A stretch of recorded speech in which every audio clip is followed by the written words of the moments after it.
Ladies and gentlemen, it is a Friday and we are ready for an action-packed evening of Apex Legends. This is the EGL 1 Platinum tier stage now. It is powered by none other than Evesports, sponsored by HP and Omen. Last night was hectic. Tonight is looking to be just as hectic. And joining me is none other than the man himself, Camceej. Cam, how are you feeling today? Yeah, I'm good, man. I can't complain. Thank you for that introduction. I'm really excited for the games tonight. Platinum tier, man. It's going to be interesting. I see a lot of stacked teams in this lobby, and I'm really excited to get into some action and some crazy Apex. Yeah, the Apex is definitely looking like it is going to be crazy tonight. And if you guys aren't following, make sure you follow up, right? Because this is only we're still in the first round of this Platinum stage in terms of the sets of games that these teams have to play. And tonight it will be Group D versus Group A.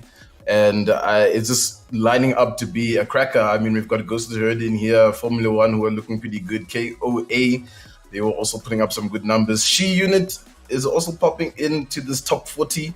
Project Rise, the meme team from Nibble, DNMK is up and running. Ascend Esports, Vinco, SNMK3. I mean, Cam, the list just goes on and on. And if you were catching any of the games last night, I'm sure you saw how hectic it is getting now because there is a full 20-man lobbies.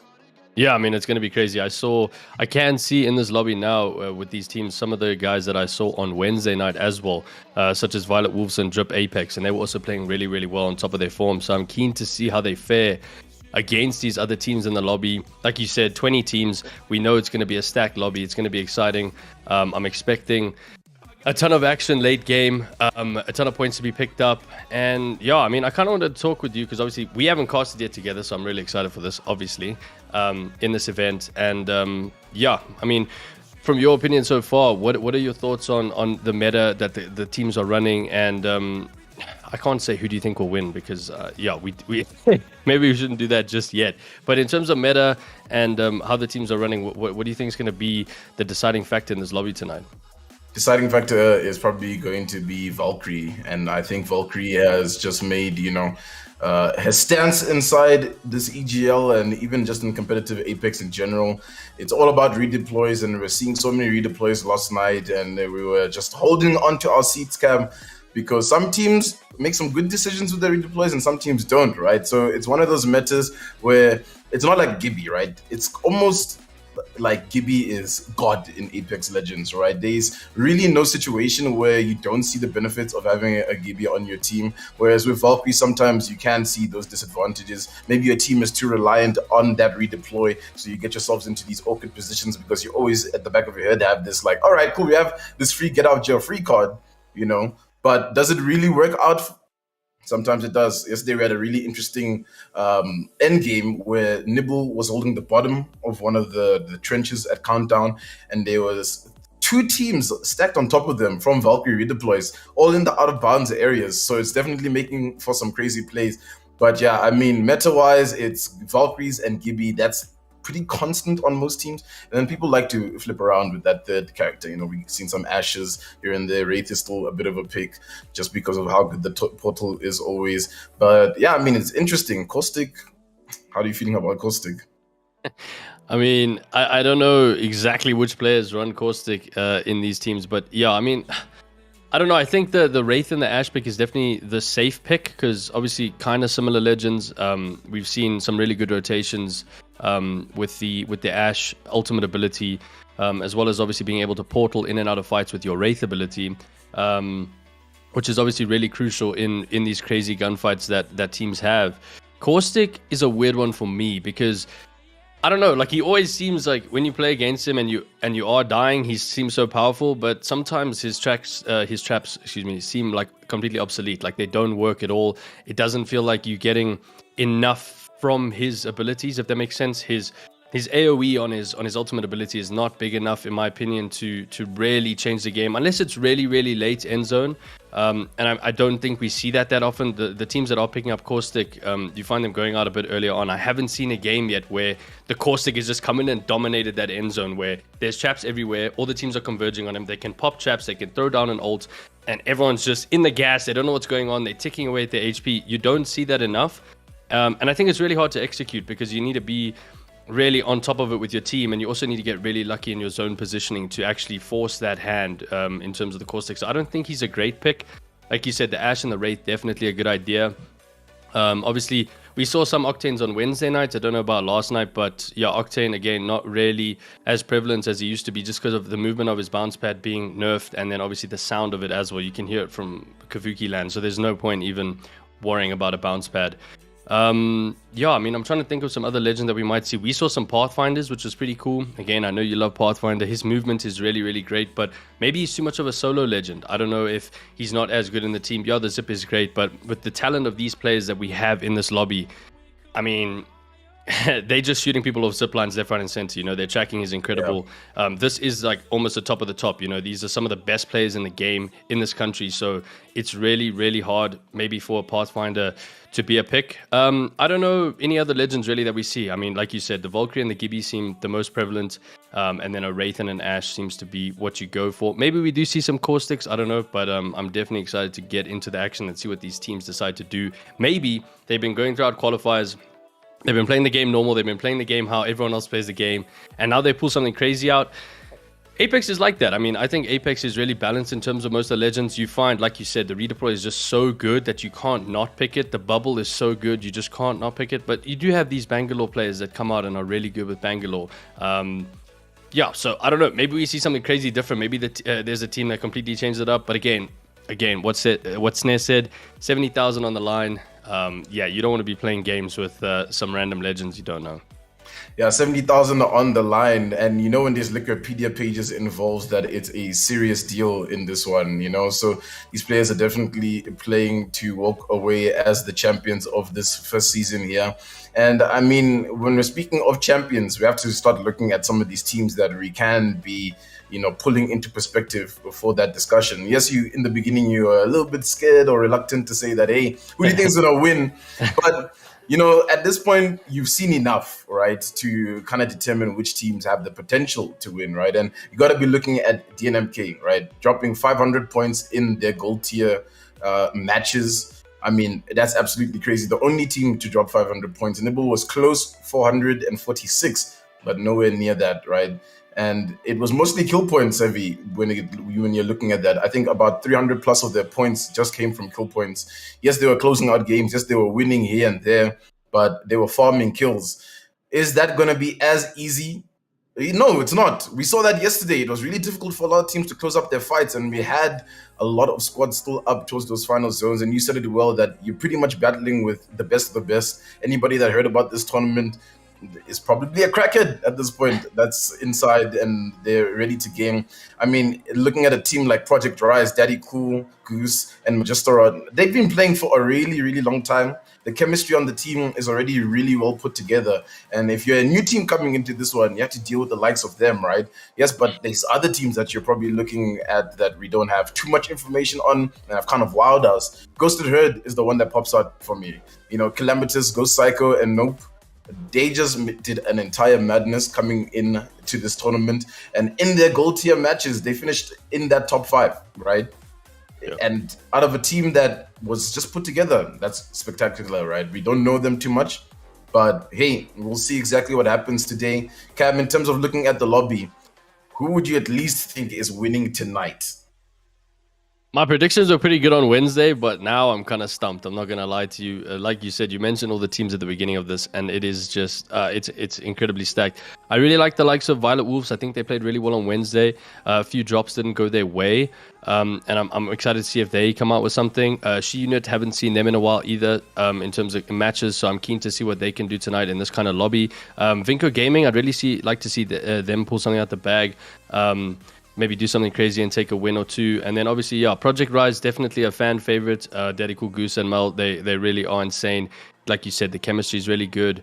The KOA, another highlight team for me. I feel like I'm highlighting every team right now. It's just that's how I felt last night. Honestly, it's incredible because all these teams are so good. So the Nibble Meme team got some of the best players in the. It's going to be insane. I don't know how these teams are going to decide to play it though. Like you said, most of those points came from kill points. So do these teams decide to drop, like, because it's the first round of this Platinum Series, do they decide to drop and just go crazy? Do they just decide to rush everything, try to go for those kill points? Or are they going to be trying to assert their dominance in terms of showing that, hey, we can win games? Because that was a big topic that we brought up with Snare. We're basically talking about the fact that, yeah, it's great that you can get kill points, but if you're not getting to that top 3, that final zone, however many teams there might be, and you can't clutch up the game and win, when it comes to Championship Sunday, you need to get to that 50-point cap and then still win a game after. So there could be multiple teams that get to this cap, and then we don't know what's going to happen, because if you can't close out the game at the end, if you're not really good at communicating with your team and getting everything together in that final zone, which is extremely chaotic, and winning a game, you can't win this entire event. So I don't know how they're going to play it, but I'm really excited to see what they do. Yeah, we have the lobby almost filled up, so I'm really, really excited to see.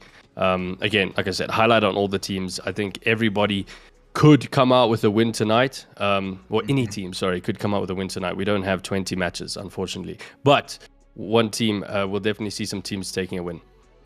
Yeah, we'll definitely see teams taking a win where we get back-to-back winners like we saw last night with the likes of Nibble. And, you know, in terms of just switching up playstyle, Nibble is a team that you had to look at how they switched things up. They went from being really loud and explosive in the gold tiers to slowing things down and worrying about rotations and picking the right kind of fights. They would have won 3 back-to-back if not for the team getting ambushed by Ominous Gaming and the likes of Point One Esports, who performed quite well yesterday, came through as a bit of a dark horse. Them and Victrix didn't do too bad, finishing in the top echelon of yesterday's table. Carries as well really put on a show. And I'm looking at, are we going to have any carry type teams in this, right? You know, like Vinco Gaming, they're somewhat consistent, and if they have a really good run, they might just pop through, get a couple of dubs today. I think Drip Apex, they, you know, keep coming back to tournaments and trying their best. And it's definitely paying off, right? To find yourself in the Platinum tier stage, like I mentioned yesterday, in terms of the competitiveness of this tournament, this is probably the most competitive that, you know, these South African players have been pinned against each other with. And it's really going to garner a lot of experience. I liked watching SLX as well. They were really good. NB, and I mean, this lobby is stacked, guys. Oh my gosh. I don't know if I'm ready for this one, Cam, to be honest with you. And the lobby is about to fill up, and we should be starting on time here, ladies and gentlemen. I mean, even Grease Gaming, you know, and I caught a glimpse of them. If, you know, they get a lot of their comms together, if their IGL can really lead the way, I think they'll be really good tonight. But yeah, I mean, any other dark horses out there, Cam, that you've been looking at that you want to see perform? I honestly don't know, because I just think that all the teams are just that good, and I think we could literally see any team taking a win, depending on how they drop, depending on what loot they get, depending on what composition they're running, depending on who they find in their drop. You know, it could literally come down to so many different variables. So I think we are going to have a good one on our hands. We're slowly loading into the lobby now, and yeah, I think it's just going to be a great night of Apex. I'm really, really excited, and I can't wait to cast alongside you. I can't wait to cast alongside you. Camceej in the building. anyways. Getting on to the character select. here tonight, everybody, and I'm itching to see what the picks are gonna look like because I mean we know Apex can be really interesting with it, and here we go. And that first pick is always like kind of constant. If you ever notice that, like everybody's kind of like on the same page with the first pick. Okay, wait, we got the Bloodhound, we got the Wraith, Loba. Okay, it's crazy tonight. Never mind. Never mind. Yeah, I mean, we saw one Loba on Wednesday, and I was like, wait, we saw Loba. Oh my gosh, there's 2 caustics. There's actually 2 caustics. We forgot to mention Bloodhound as well. I don't know how I forgot him. There's 3 caustics. There's 4. There's 5. There's 6. There's 7. There is a lot of caustics in this lobby. Oh my goodness. This is going to be interesting. So maybe everything I said is completely obsolete. I actually take back everything I said because clearly this is going to be a bit of a different one. Did he get a silent buff? Do I not know about what happened? I'm not sure. Daddy Koo is running caustic right now. We got the Vulcan, the Gibby. So pretty common. Besides that caustic pick, obviously deciding to be caustic over Wraith. And as we fly in here, heading over the beautiful World's Edge, will we see teams contest each other on drop? Or will they all decide to spread out nice and evenly and just give us a bit of time to catch our breath before the screaming begins? Yeah, let's see what they do. Before the screaming begins, you gotta be ready. Because it really gets hectic over here in the EGL 1 Platinum tier stage. We've moved past some gold. It's time to get serious. It's almost Championship Sunday. It's powered by none other than Evesports, sponsored by HP and Omen. And the zone will be pulling towards the south side, centering Lama Fisher. So that'll be quite interesting. I like to see this. Okay, so basically we got one team dropping Violet Wolves. I don't remember whether they were dropping on Wednesday night, but it looks like they're dropping over at Overlook. They have a team called Ascend Esports that is dropped very close by to them, so we could see them engaging with each other pretty soon. I like to see Project Rise there. They're on staging right now all by themselves. They have the KOA to deal with very soon at Thermal Station if they do decide to travel south. We got DNMK up at the top left at Lava Fisher. Just some of those big teams that we know are going to be performing really well. We got Nibble, Meme Team at Lava Siphon with another team that I don't know the name exactly, but they're going to be fighting it out for some loot over at Lava Siphon. It seems pretty spread out. I like this, but also Fragment West is looking a bit full.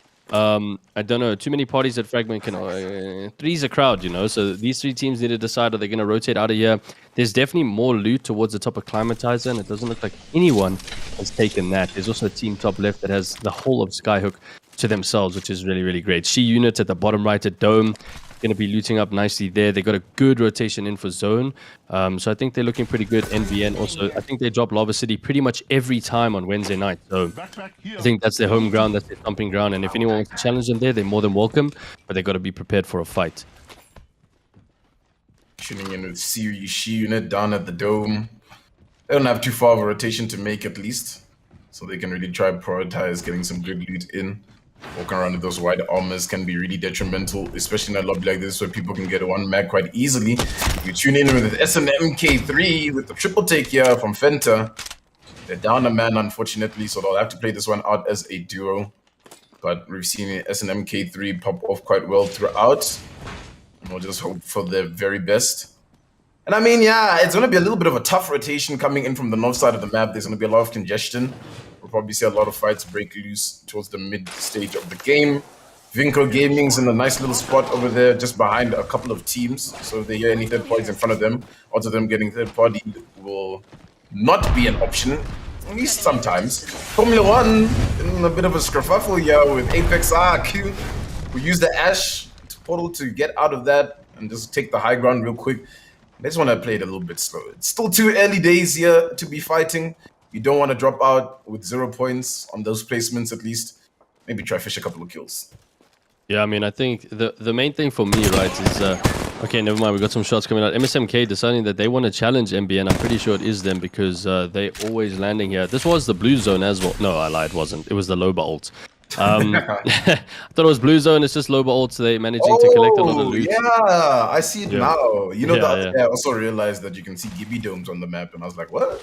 Wait, really? I did not know that. Okay, well, that's pretty cool. Some good quality of life updates. But yeah, I don't know if they want to like push into this. I don't know if that's the best idea.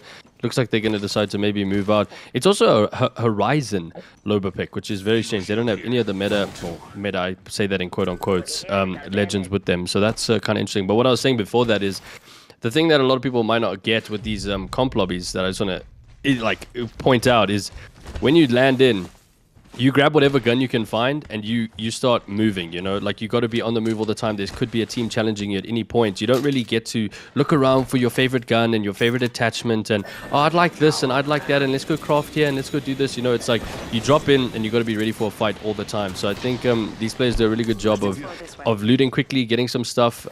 Ammo can always be a problem, and I think that's why the Loba ult is really, really good, actually. And we haven't seen that many people running it. But yeah, being able to get ammo and actually pick and choose what you want is pretty cool. But SLX here, bottom left of the map towards tree, going to be making their way into this building. I don't know if they've spotted a team or if they're just looting quite aggressively. Skits looks like he's ready for some shots. And it looks like they're joined by the team of Vinco Gaming. Vinco Gaming. KOA is also nearby this area. Okay, wow. So there's quite a few teams in this tree area. Viazu, I see, taking a knock there on Bradsey. So they're also getting in a scuffle at the top. Yeah, it seems like DNMK are pushing things down over here at the landslide. They found a kill already. DNMK gonna be one of those teams that want to make some noise in this one. And really start things off well. Get another glimpse of that zone. It looks like the Nibble meme team have a really nice spot over there at Lava Siphon. Shots flying through from Vinco Gaming here. Won't find anything just for now. We still haven't dropped a single spot yet, ladies and gentlemen. We're moving in with this first zone. So that'll start to squeeze things a little bit more. And there's still a team that's rotating all the way from the north side of Skyhook and just taking their merry time. They don't want to get involved in all this action. But I mean, yeah, Tree is really, really looking like it's about to be hectic. And launch side, we also got Project Rise and next to She Unit. And Project Rise and She Unit might get into that fight, I believe. You know, they're quite close to each other. Project Rise can be a pretty aggressive squad if they find the opportunity to. But right now, it's Sparrow, which is trying to aggress here. And last time we saw KOA close by, as well as, I can't remember which other team, but they gotta be careful because the shots are flying, the damage is really being dealt with. Vinco, that's the team bunkered up. Yeah, I mean, we see Calder going down as well to one of the teams up top, but Sparrow actually losing a member right now. There, Valkyrie was on very low HP and unfortunately gets taken out. Zepped up to Dumbo right now. The Wraith with the gold shield. Is he going to be able to get out of here, maybe collect some banners? Because Vinco has taken them out. Vinco in a huge fight here with KOA now. Massive cracks coming in from Orison with his Mastiff. And this is where we see the Caustic coming to play, right? They're managing to defend this building a little bit, but Radical's left alive. He's the last one and he gets taken out. Oh my goodness, Radioactive Ali takes him out, and KOA just clean up that second fight. You know, they let Vinco take out the first team, they come in and clean up, and wow, I mean, really good job from KOA to finish up that fight. Yeah, pretty solid job. And they were holding out as long as they could inside the Vinco, but KOA just had the aggression on them. KOA will definitely be looking to perform in this lobby. They've got some star studders there on that lineup. They didn't do too badly inside the gold tier stage, but I imagine they probably wanted to do a little bit better, finishing with 311 points. I mean, if you look at the gap between them and DNMK, there's really much to catch up for. Ascend Esports, they held this position once before when we saw them in their gold tier games, and they managed to clutch it out. Well, they didn't actually win, it was against DNMK, and DNMK got that dub. But they got second place nonetheless. But yeah, it's not going to be a geyser ending, but I believe Violet Wolves is probably the reason why they're holding off this rotation. They spot them out, and especially with that Loba ulti being destroyed, things might get a little bit hectic here for Baboon, and they don't get out of dodge. But it's a little bit calm for now. Lots of teams will be filtering through this area. So we imagine that Ascend Esports will want to make this hasty rotation. Still only one team in Lava Siphon. Yeah, I mean, I don't know how no other teams have moved into that area yet. There's so many teams coming into Geyser right now. This is the team you were speaking about, Ghosted Her, taking some big shots at the Hemlock here. Yeah, they're going to have to make their rotation through a lot of teams. So I don't know. Yeah, these teams should probably decide to back off. Guys, the whole of Lava Siphon is open. You guys are more than welcome to go and join Nibble Meme team there if you would like. Ammo looking a little bit low here. For this team, they're going to have to find some ammo on their way into the zone. Tons of teams going to be heading through this choke point towards Big Maud. And Apex A is at the top here. They haven't gone into Geyser just yet. They might decide to rotate around. It's probably going to be a better idea. Wow, last time we saw a bow check, it was my man a kill, and he was just doing crazy things, shooting people out the sky.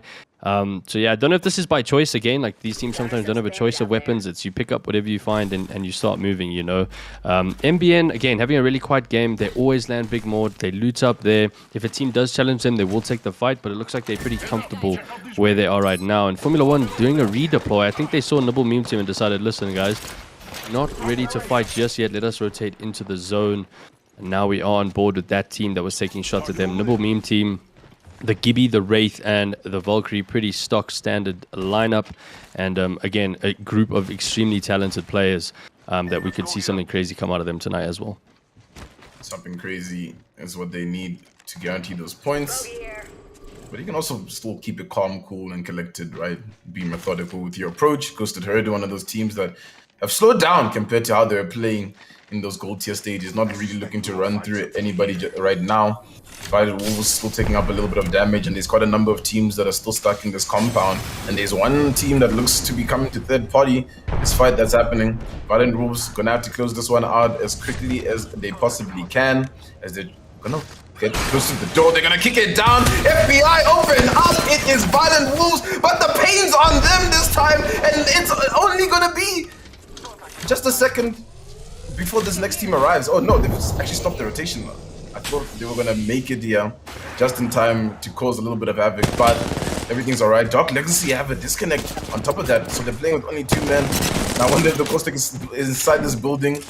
Valkyrie's trying to take up some shots, and they're pushing on back. That thermite is really good as they're holding up their ground. Oh, Oh no. the young cut away. Like, oh, there he is.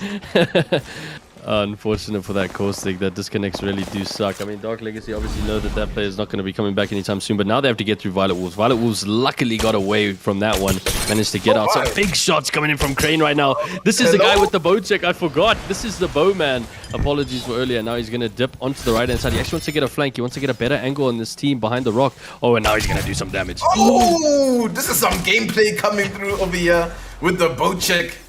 It's archery season up on the World's Edge, and it's Violent Wolves that are bringing the action. They've got on so far that they can work with, and I mean, considering that it's only one player, you'd want to push it, but the redeploy is also about to be popped out, and they're gonna get out of there. Please don't hit them in the sky with that. I hit him! What? No, stop! Oh, the HP is low. Gonna pop a syringe. No, tune away, cut away. Production, get out of here. No, I gotta watch this. Not like that, man. Damn. Too worried about shooting the bow check. Yeah, that's so unfortunate for him. He's really good with that bow check though. Now we see Ascent Esports getting into another fight at the bottom towards the lava area. I'm not sure who they're fighting with, but they do have a man down right now. Stuck behind this rock. It looks like a lot of pressure on them. Grease Gaming also losing 2 people. We see Sice just trying to get out with his Gibby. He needs to hit this bad really quickly. He's getting shot through the stairs. He's not the smallest character in the game. He's on 2 HP. He manages to get the bat off, but now he's getting shot from another team at the top. Either She Unit or Project Rise. Oh, and this is the NMK. They're coming in. They need to get this thirst. It was actually them that took damage on both of the teams, and doing a really good job here to clean up some teams in this bottom area.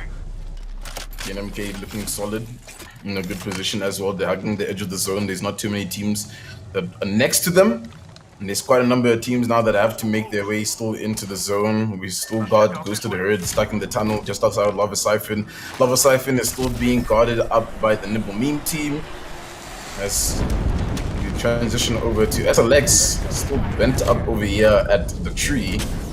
And Skits with the odd 301, looking to do some damage, but there's no one near them. They're just holding ground for now. We still got 16 squads here, right? And in terms of placement points, none of these teams are getting any of that nice, sweet placement money. It's only after the next team that goes down can we really be like, all right, guys, we've done a little bit of work here. But there's a lot of teams with kills, especially KOA.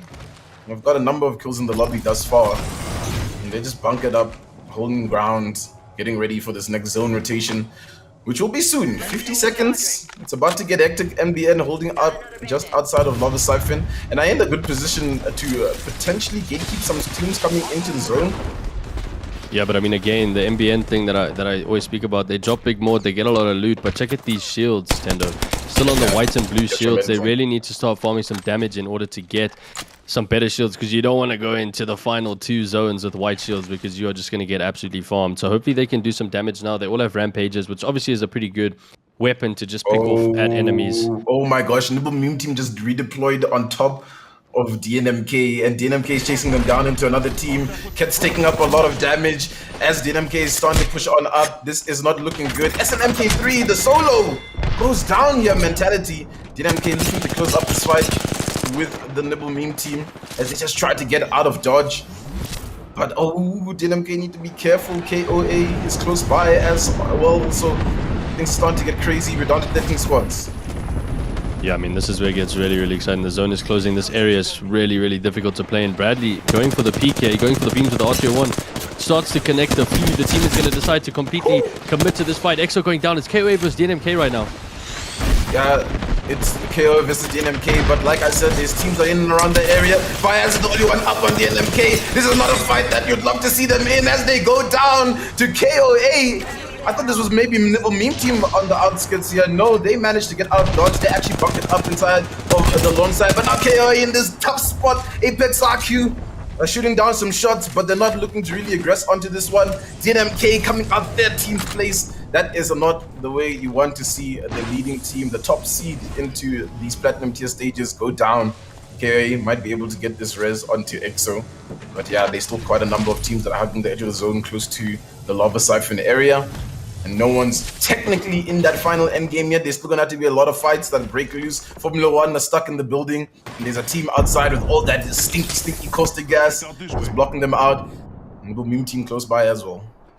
Yeah, I mean, it looks like Nibble Meme Team and Formula One are both just nearby the building, and so is Project Rise, actually. It looks like a Formula One sandwich right now because Project Rise is on the one side saying, knock, knock, who's there? And Nibble Meme Team waiting on the other side, like, if you guys come outside, this is going to be the end for you. So this is going to be a really tough fight that they find themselves in. I don't think they have enough zone, to be honest. So they're going to have to try and make a plan. This is Daddy Cool starting to push in, trying to get some chaps down. He knows there's one on his left. They're going to start taking some shots now. The ult is being popped. Let's see what they can do. Yes, one of them is Flesh right now. He drops to one. And now he's going to take the PK out, hitting some really big shots into the bloodhound. Another one, can he take him down though? This is the question. His team is pulling in to help him. He's going to try and fall back and heal a bit. Goose also doing some damage, and it looks like they've taken out the team of Formula One. Nibble Meme Team not pulling in just yet, but Lag, Skits, and the boys are also arriving. How many teams are stacked on top of this position as XLX start to pull on in as well? Now, Project Rise have to be really careful. The dome has to be expended just to buy them a little bit of a window to rotate here. SLX take up this position. We still got the Nibble Meme Team who are close by. Apex RQ under so much fire after we saw them capitalizing on a third-party opportunity, but no, they're now in the heat. NBN are looking to close up some space as they pull up on this position, but Nai takes up a lot of damage and needs to get duck, dodge, and weave back to the rest of the squad as they hold the back of this rock. It's about to get hectic because this is an open end game. If you're looking for those building positions to maybe be a bunker for you, it's not the case. The likes of KOA are in a good position here. We got EXO as the kill leader on top of that. The 6 kills. Someone's landed right on top of them. It's a caustic who's just in the world of her trying to take the zip line, but no, it's not gonna look good for you. Somehow gets away without taking too much damage there. And KOA comes back with the distance. But look, it's close to the head, popping on off. You gotta be careful. Oh my gosh, Cam, it's starting to get crazy. Yeah, I mean, this is insane. Again, all the gas is coming out right now. They do have a pretty good spot here. They can lock the team down that's inside the building. Massive shots coming in from Nop, and he actually does manage to knock Goose. Project Rise falling apart right now. Only 2 people left as far as I'm aware. So much caustic gas. It's so hard to see anything. The Valkyrie's stuck in the corner. Mel going down. Ghosted her, taking out Project Rise. They were stuck in such a hard position. But the Roy Mongols coming out here with the Volt coming around the corner, and they are ready to take some damage as well. Some shots coming down with the Volt. Not all of them connecting just yet. They are going to have a pretty tricky kind of rotation in here. They can take the low ground if they want, but they've just seen one below. Do they decide to drop on him? I don't know if it's a solo. I don't know if it's one of the rats yet. Oh, some big damage with the Hawkstar. Is Falcon going to drop on him? Not just yet. They're waiting to see what happens. NBN again in a pretty decent spot for now, but again, so much open area to cover, and yeah, just not enough cover. So big shots from SLX coming in here now with the PK, and these teams are fighting really, really intense.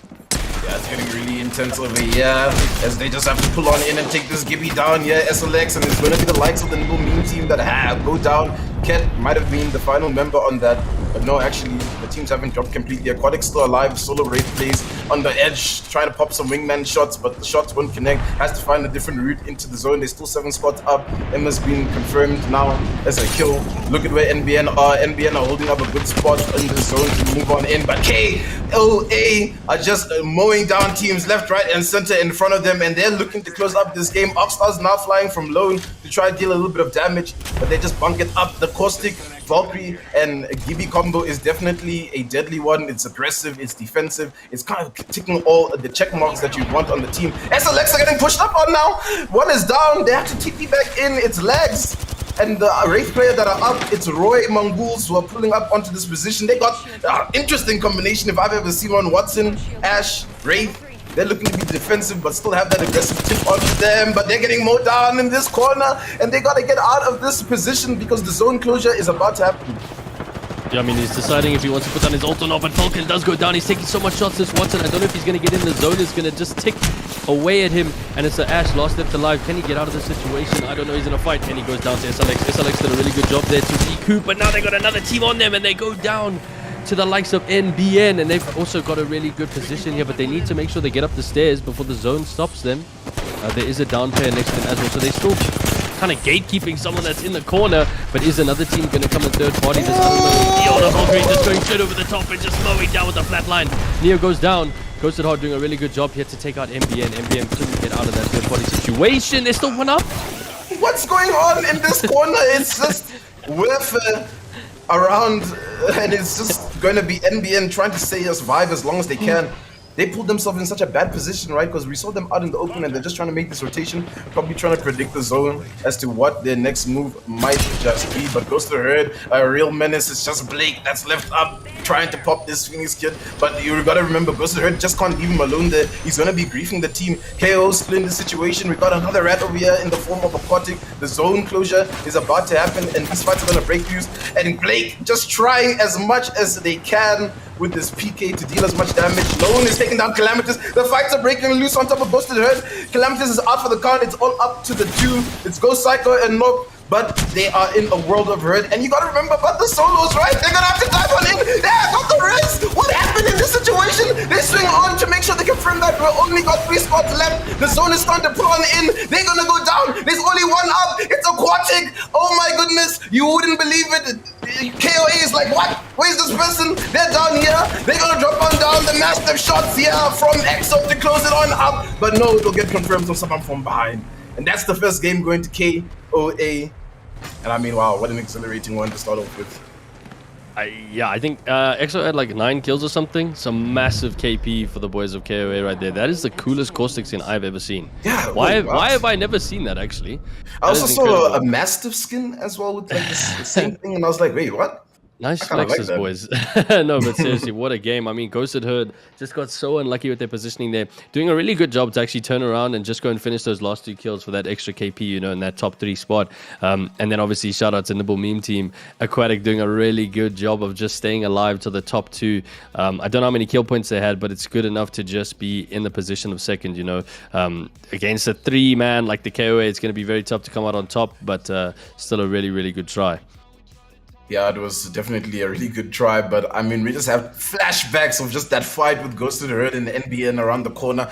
I'm like, what is going on? And that is where you see the Caustic, coming in real clutch in that situation. It's just impossible for Ghosted Herd to really fully commit into that one because they're getting ticked down by the gas and still the bullets that are flying through next to them. And I mean, it was just tough. And if they were able to close that fight up a little bit quicker, you got to imagine that they were in a really good spot to close things off. KOA just came in at the right time to third-party things. I feel like I want to see the POV of KOA, like just watching Ghosted Herd in the corner, like, what are those guys doing? Like, they just keep peeking around there, like, what's going on?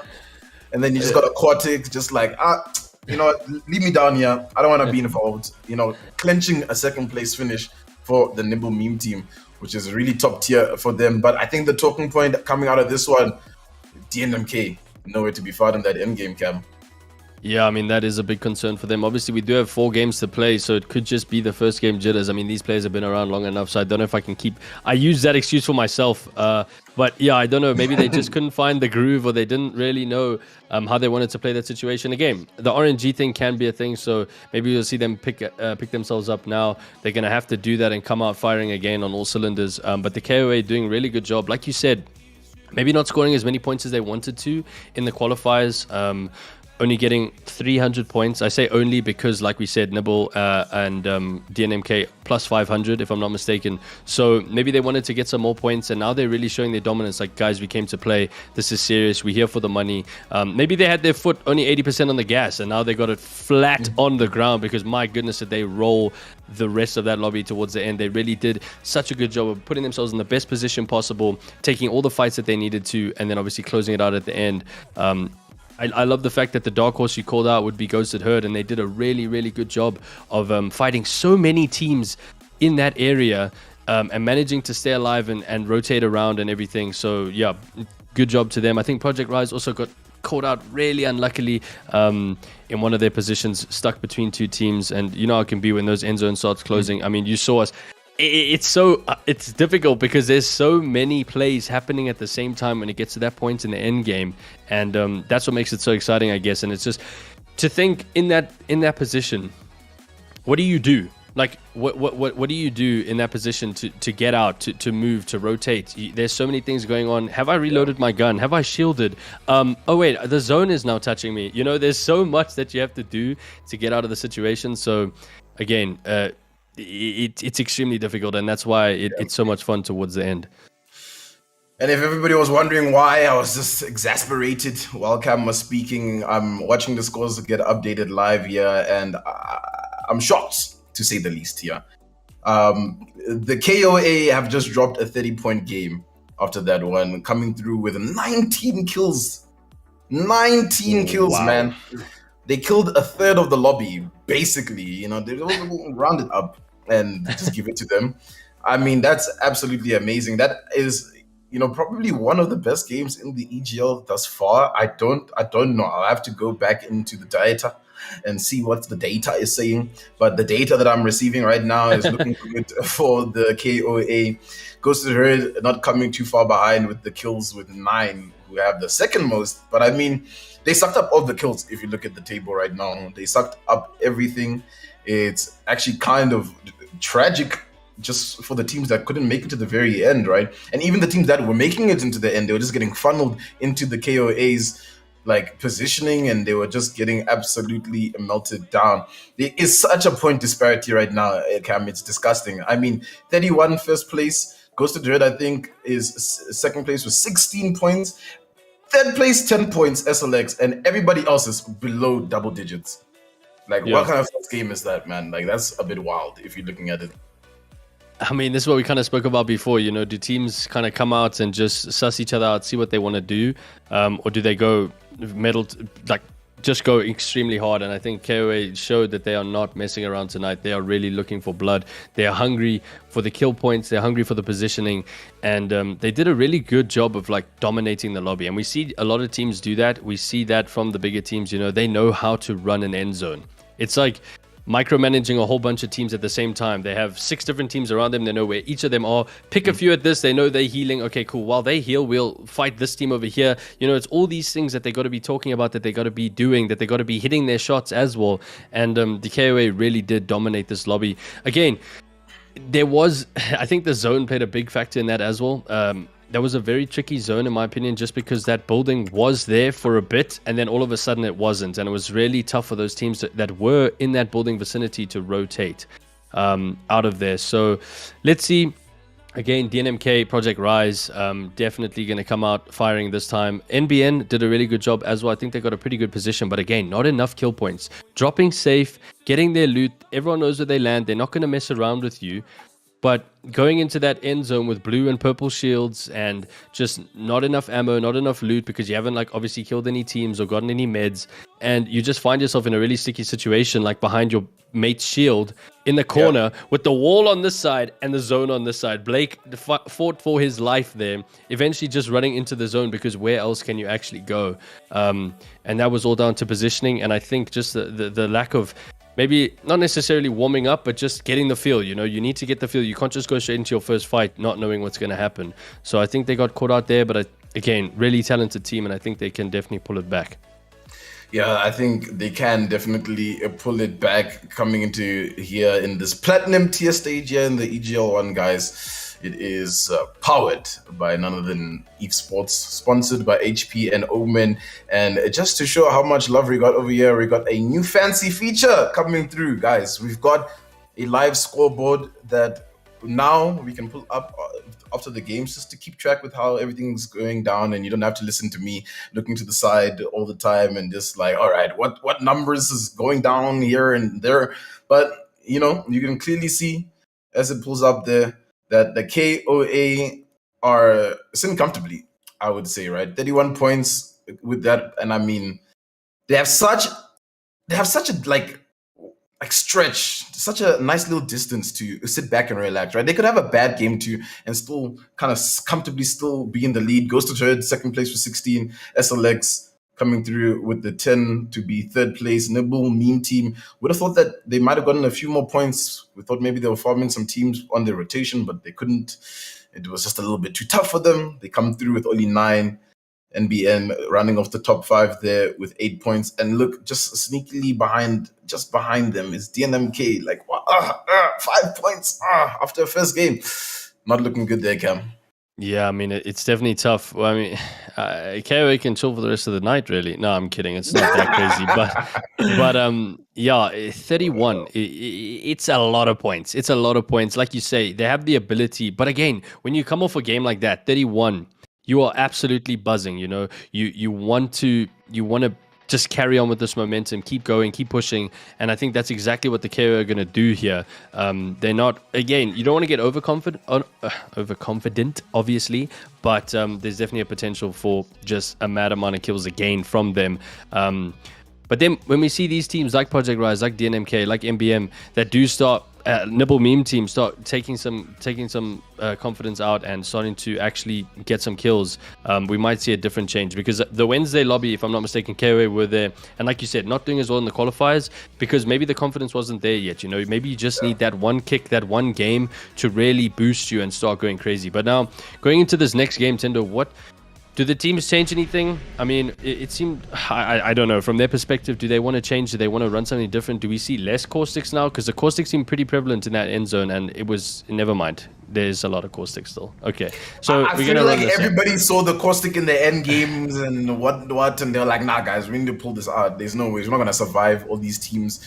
Valkyrie ulting, and that is what I was talking a lot about yesterday, right? With Ez, that with the Valkyrie meta, what is the biggest counter? I'd say it has to be caustic, right? Because once you got those gas barrels down, and the team does try to land on your position, they're just gonna get gassed out and put themselves at a really big disadvantage. And that's why I'm like, it's one of those metas that's really kind of hit or miss. It's a more hit than it is miss, but when it misses, it's hard.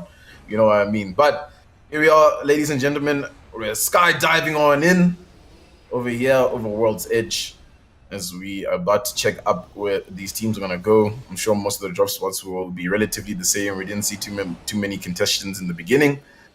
But, I mean, yeah, Cam, if you're looking at a team to continue some momentum, right, it has to be the KOA. They need to just build off that last game. Maybe start things off a little bit more slowly this time, right? Because sometimes when you get a big win like that, you're really gassing yourself up. You got a lot of speed, momentum, and you just think that you're unstoppable in the lobby. And oftentimes we'll see teams just crash the next game. Pretty much Victrix last night. They came in strong in that first game, really surprised most of everybody, myself and Ez included. And then after that, we didn't hear much of them. And that's definitely not what you'd like to see from the KOA. Yeah, so I mean, that overconfident aspect definitely can come in. And now the zone being completely opposite to what we saw before. Yeah, this is going to be an interesting one. So literally take this out and put it north, and that's where we are now, up in epicenter and climate. Wait, just hold on. Can the observers please just show us the next zone? I just need to prepare myself mentally for a second. Okay. Yeah. Not a fragment. You can continue, Cam. Yeah, not a fragment. But I mean, again, like Vinco putting themselves in a really good spot. That is their normal drop. We see Ascent Esports going Overlook again. Where is MBN? That's the one thing I want to check out. But wait, there's some fights going down already. MSMK, only one player, the Pathfinder, Nova Reaper, challenging a team here. He's ready to do some damage in this 1v3. He's got someone on Flesh already, and this is really interesting. I'm not sure what the plan is. He gets some alternate shots, and he does go down to only Kenobi. Unfortunately, Violet Wolf's getting up a nice 1 KP there. I'm not sure what happened there, but anyway, at least they get to loot up now and Geyser and get some stuff. But yeah, Project Rise landing normal. KOA all the way down south at Thermal Station, so they're going to have a big rotation in. Do we see a difference now because their rotation isn't close? How are they going to play this game in terms of their rotation? Again, Ghosted Herd, my eyes are on them now. You mentioned them earlier on, and now I'm really excited to see what they can do because they pulled out a really good game last game. So I definitely think they're also on a momentum high. You know, the third place is still really good. The kill points they got is good. So I think they can do something as well. The NMK looking pretty comfortable there in Lava Fish, getting up as much loot as they can and potentially going in to fight this team a countdown. Maybe they just decide they need to get some early KP. Again, last game it didn't seem like they weren't being over aggressive. They actually just got stuck in a really awkward situation and ended up going down between two teams, you know. And that's sometimes what it is, right? It's not by choice that you fight 3 teams at the same time, you know. When the zone is closing, there's nowhere else to go. You kind of just have to fight. So yeah. Sometimes you do have to just make the call, or is this a fight that we need to commit into? And sometimes you have to commit because sometimes you don't have that option to not. Crafting up a flat line over here. We love that. You know, I mean, Respawn really felt the need to move it in to the crafter. And I know you're a fan of it. I mean, I've been watching you guys cast, and you're always talking about the flat line in the crafter and just how good it is right now for Apex at least. Because I mean, like, yeah, you're guaranteed like an S tier weapon pretty much off spawn, right? Like just off drop. Like, hey, as long as no one's contesting you, get a few barrels, open a couple bins, and you got yourself a flat line. Explore this way. Yeah, I mean, it's true. It's literally, like you said, a free S tier weapon, which is obviously really, really good. It just depends which one you prefer playing with. I mean, we obviously see a lot of R301s and a lot of wingmans. And then if you do want to take the time to craft, you're more than welcome to get yourself a flatline. It's always a choice, right? Which is really cool. Like if you feel like, ooh, today's a flatline day, you can always just go and craft one.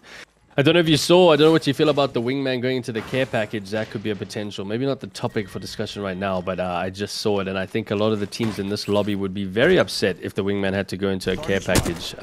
Another dude, weapon I'd be upset, dude. Like my career is built on wingman, bro. Like please, dude. I'll literally be crying, but I guess everybody gets the chance to cry. I mean, you know, it is what it is sometimes. Yeah, I mean, as well, another weapon that's really influential. I mean, obviously, we know the Kraber can be a crazy end-game weapon that we see a lot of teams use, but the Volt. The Volt is something that we saw on Wednesday. We saw Volcano from ATK pulling out double Volt 2 games in a row. Double Volt. It was the most disgusting thing I've ever seen in my life. He was just going absolutely ham with it. We have seen 1 Volt so far, but yeah, these heirloom weapons, I don't know. I feel like they do play a role in the late game because they really can change it up. If you manage to get a weapon like that is really strong, it is overpowered technically for a reason. You can see teams do some serious damage again. These high tier lobbies. If you're hitting all your shots with a Volt, trust me, you're going down in 1 mag, you know. So it can be a game changer. If you're hitting a headshot with the Kraber, you're getting Thendoplays screaming, and you're getting a knock, which is obviously really big. So yeah, these weapons are pretty good late game. But we see DNMK crouching up. They got a stealth mission ahead of them. They're going to be peeping over the edge here to see who is inside the tunnel, and is there going to be prey there for Hop 1-2? Okay, this is a bit odd. Feels like I'm tuning into some Natural Geographic channel. Maybe something good this way. And here we find DNMK just waiting for the team in the trials to make their way out. And actually, they find them making their way out. Actually, Cheetah Boy in a prime position, expending the dome.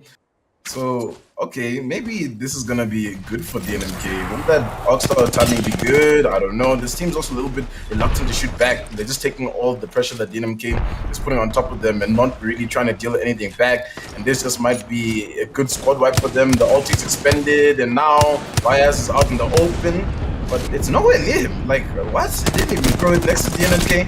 Bradley's is gonna swoop around the corner, deal a lot of damage onto that Ash player. They're just taking up a lot of time to build this one out. And oh no, Cheetah gets beamed. At least doesn't go down. They will be able to pop the dome and get them back. I mean, this is an odd fight for the NMK. You don't often see a fight like this. There's now a third party coming at them.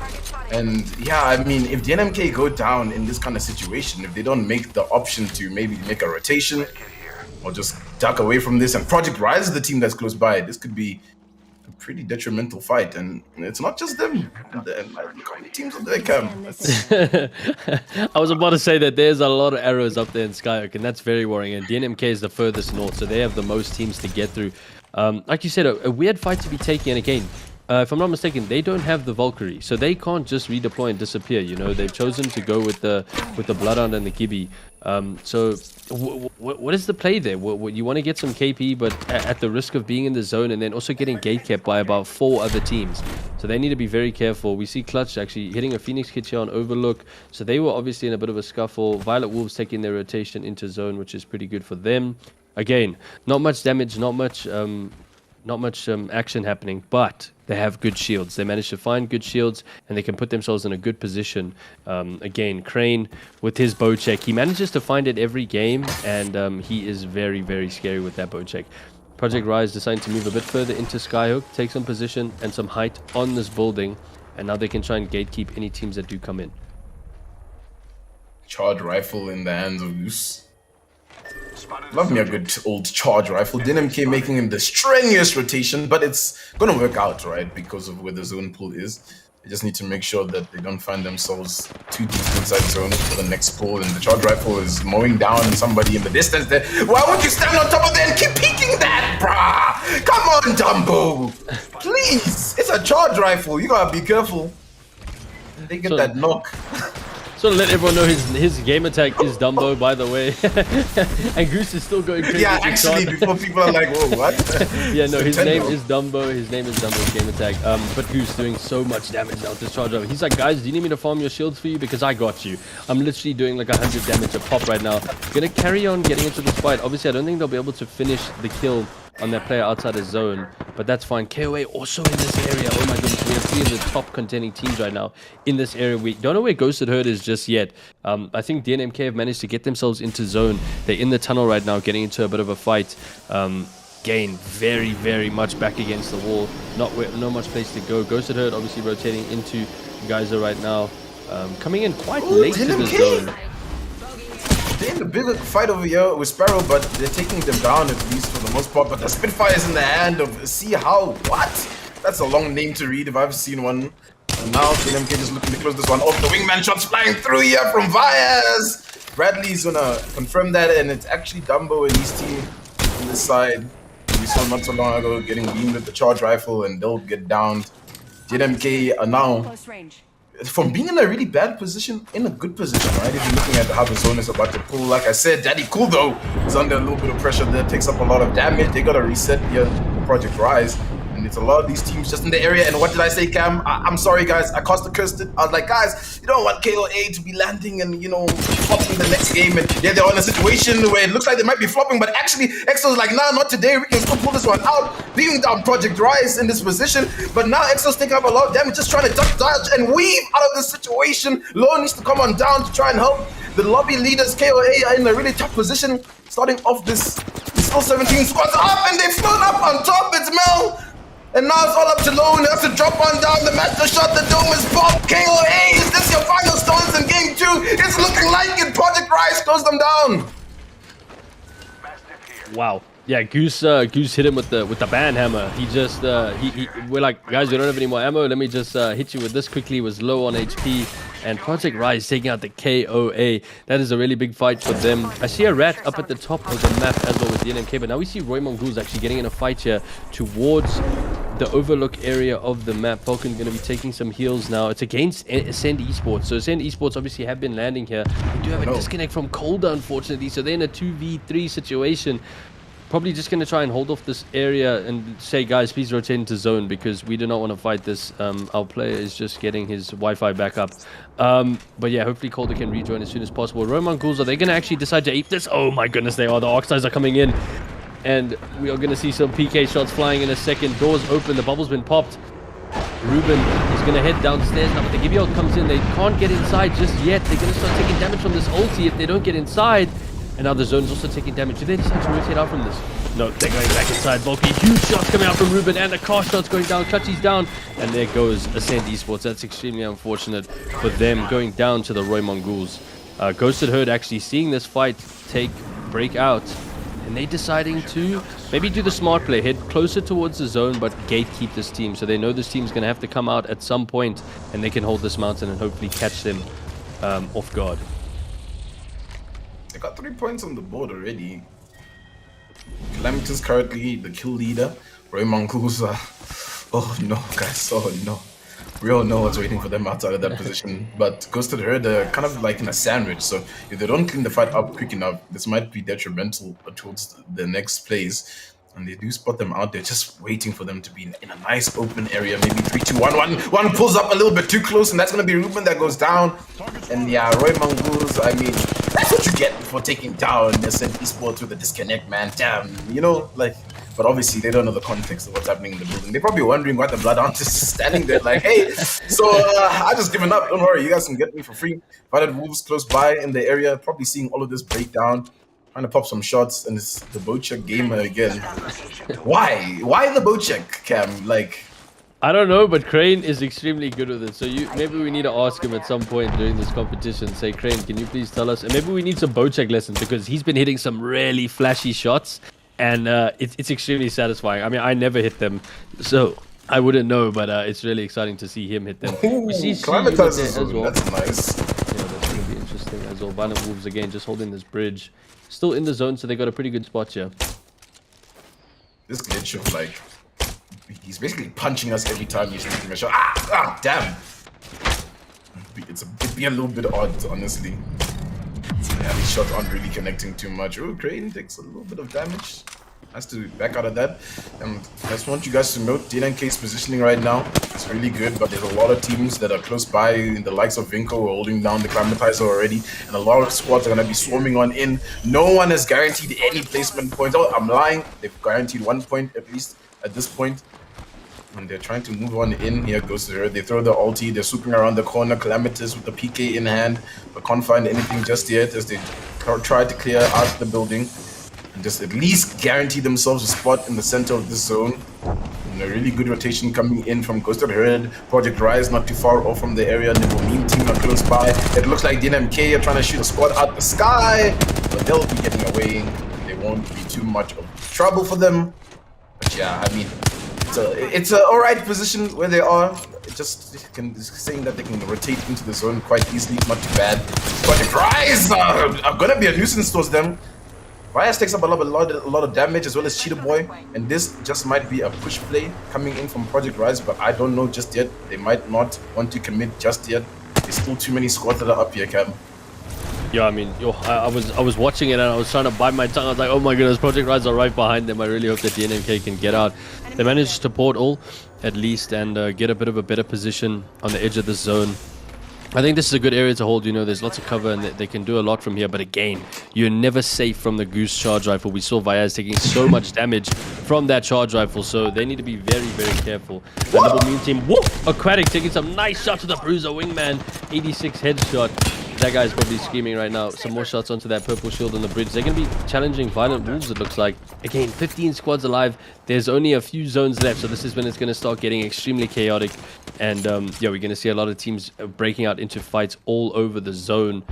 There's still quite a few teams in Epicenter, and I'm not sure why. I don't know if they've got the memo yet that they need to start running, because there's so many teams between them and the top of the map. Oof. Really advanced position over here that Aquatic is taking, but it's good because you can just guarantee that this team won't pull up on where the squad is. Needs to be careful. That's Crane behind those shots, bruh. He might take you down. Gonna pull out of that one, taking up just a little bit too much damage than he would like. Dark Legacy just at the bottom here as well. We see Vinco in the kill feed up against Project Rise Nochal. So that's gonna be a little big fight that's breaking up here, and Radical trying to swoop on through with these massive shots, but won't find too much damage, and now they just hold through with the gas, and the gas is proving to be really good in an end game like this, right? Oh no, Arsene goes down. That's unfortunate, as teams are starting to pull on in. Cano at least is able to close things up. Might be believe Project Rise might be out. That's Project Rise done. That's Project Rise done. I don't know what the play was there to push into that building. There were so many teams. I mean, when there's 14 squads alive, surely you gotta know that there's at least 2 teams inside that building, one holding top, one holding bottom. You know, I don't know if they didn't have anywhere else to go, but that's so unfortunate for them getting booted out at what, 14, top 14. I mean, that's minimal points for them, unfortunately. We do see She Unit here getting into a fight with Nibble Meme Team. Got a pretty good position here, but their backs are against the zone, and they are going to have to rotate in. Daniela Bra just hitting a quick Phoenix kit before they decide to make this push, but now the Giddy ult does come down from the Nibble Meme Team, and they are going to have to make a move. There's no cover here. They're in the open. Can they get across in time? This is the problem when you have to scurry like this to try and find cover, and there's just comms going everywhere. There's teams shooting, there's bullets flying, but it looks like they managed to get to this pillar all right for now.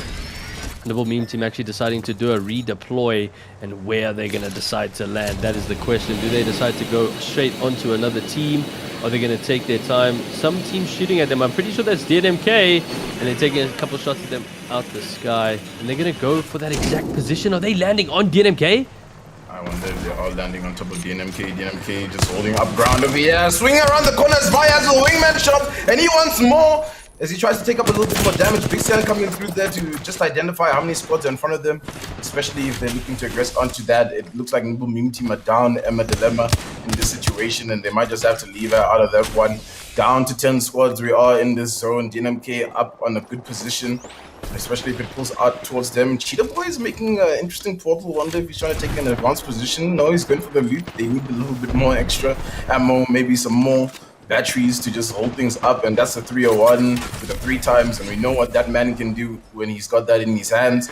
We still see Vinco Gaming holding up this position, and they're doing pretty well. Vinco need a big game out of this one, right? They finished with 0 points in that last one. Radical taking up some shots onto the NMK's position. It's a charge rifle again. That's just gonna be grief and then grievance for this poor player inside the container. Has to pop the bubble. Cano, currently the kill leader in the lobby, our resident Wikipedia editor. You love to see that, right? The Apex community always pop off like that. We always have the people from all over the show, and the charge rifle just takes down Zelly, trying to make that rotation in.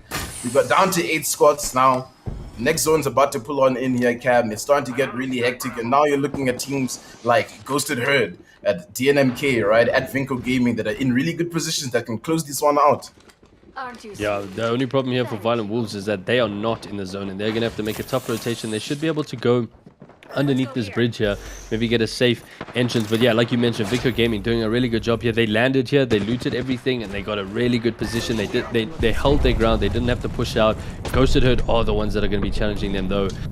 Hopefully they can hold some position, maybe just take some shots back and forth, wait for the zone to close, let some other teams pull in and take some damage for you, you know, because wow, this is going to be insane. Skits, I think he's doing a redeploy because they're just flying around on the minimap. I'm not exactly sure what's happening. Yeah, I also see that it's just a spiral of doom. It's actually pretty gaming up here. Oh, some beams coming through there from Walking Artist.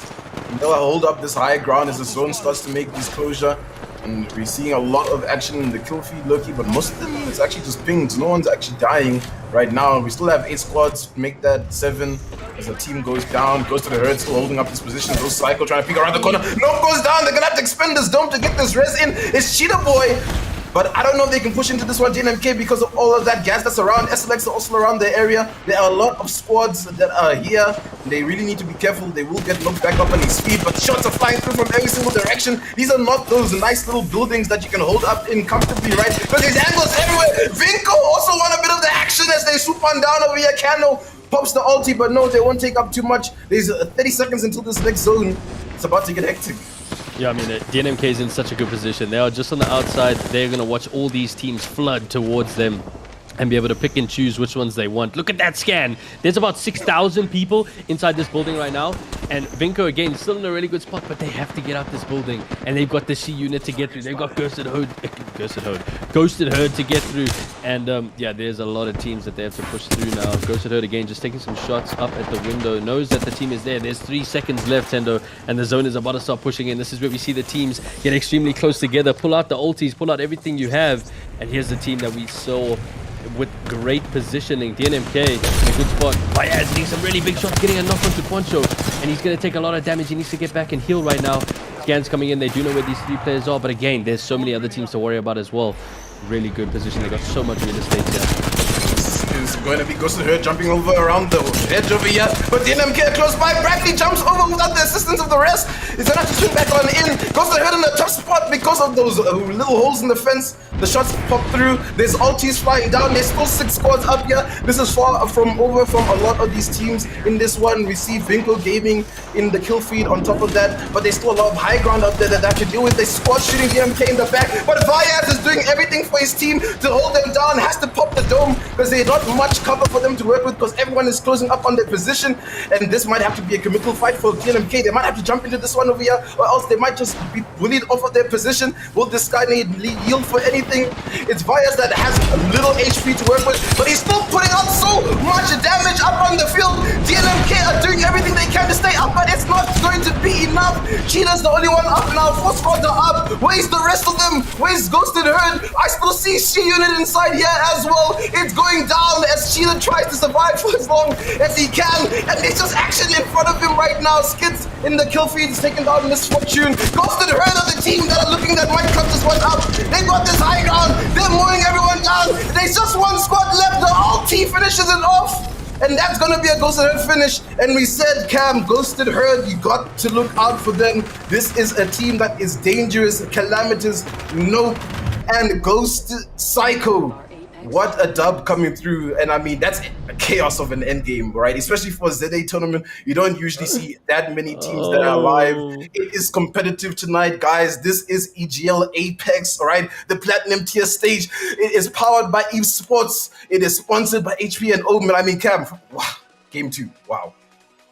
Yeah, I'm trying to catch my words right now because that was insane. Like you said, the ZA scene, I don't think we've ever seen something like that. There was like 9 teams going into that final zone. Eventually 6. The zone was still closing. There was still somehow 6 alive. I mean, to just break down everything, obviously, Ghosted Herd somehow got out of that main building, went over the wall, started getting absolutely beamed by DNMK. DNMK got distracted, had to look behind them. Ghosted Herd managed to heal up.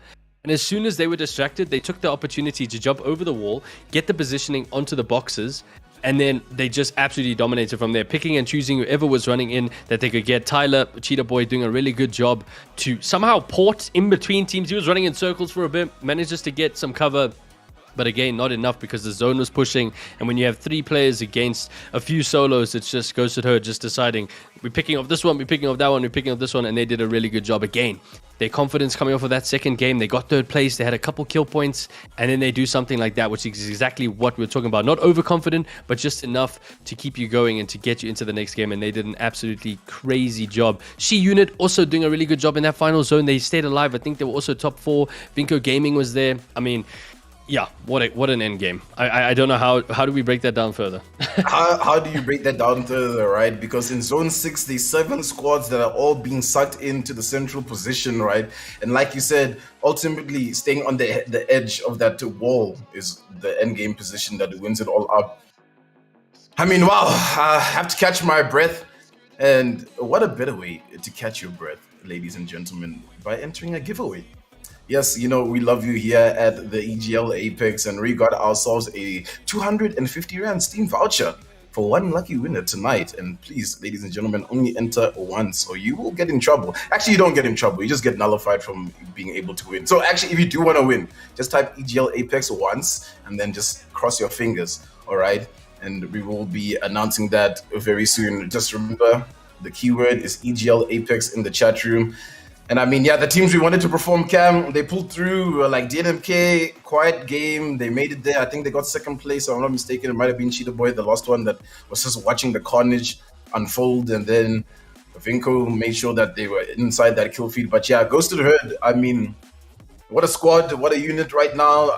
They should be topping the table because now we have to talk about the KOA. What happened to them, Cam? It was coming out of a 19-kill game to drop almost immediately in the beginning, right? Or at least somewhere within the top 15 squads. It's just a tragic scenario for them right now. Yeah, I think they managed to get 1 or 2 kills in Skyhook, and then again, like we said, that overconfidence aspect. Do they? Maybe it wasn't that. Maybe they just got caught in an unlucky position. You never know what's happening inside the comms of the team, but they found themselves in a sticky situation with 2 teams in Skyhook. Obviously, Goose doing a really good job with his charge rifle and managing to get a lot of damage. Mel just flying up there with his Valkyrie and saying Hauser with the Mastiff, managing to take the KOA out. And like you said, now we got a real game on our hands because now Ghosted Herd are potentially going to top them in the leaderboard, which we'll see in a few seconds. And then what happens? You know, who are the teams? The NMK obviously also scoring a lot of points there, so they're going to move up in the leaderboard. And this is where it gets really interesting because you could just need one banger game to all of a sudden pop out to the top, and you need to have 2 really bad games to just all of a sudden sink down, you know? So these teams really still need to be focusing up and playing as best they can. Again, with that final end zone, there's so many POVs to watch and so much going on that it's just absolute chaos, you know? So again, Vinko doing a really good job in that building, managing to get a lot of kills there. I don't think if they had to have regressed onto Ghosted Herd, I wonder what would have happened, you know? Could they have actually come out on top there? But again, that's hindsight and that's Caster's view. They did a really good job. They got a lot of kill points there, so we'll see them in the leaderboard now in the top 10 as well. She units staying alive. So again, there's a lot of teams that could come out on top in these next 2 games because they're playing well, they know what they're doing. The zone pulls in their favor, they land up doing really well, you know? Yeah, they do land up doing really well. And just to look at some of those game 2 results, you got Ghosted Herd coming through with an 11 kill game, finishing with 23 points. So they should be topping the table because the KOA only managed to get 0 points. I mean, 17th finish. That's a hard pill to swallow, right? It kind of humbles you. I think that's the same thing that happened to the likes of Vinko and DNMK in the beginning, when it's like, whoa, guys, wait, actually, it's serious right now. You know, it's the semi-final kind of situation where we really need to be focused up. You have DNMK coming through with 8 kills in that last game. Vinko had 5, and alongside them was SNMK. And with that, we also have the scores that are now fully updated, ladies and gentlemen, popping on to the screen. And yeah, Ghosted Herd up at the top there, 39 points. The KOA following still decently. Like you said, Cam, it was like, you can take a break, you can chill. It's still good. And they're still maintaining their 2nd place position.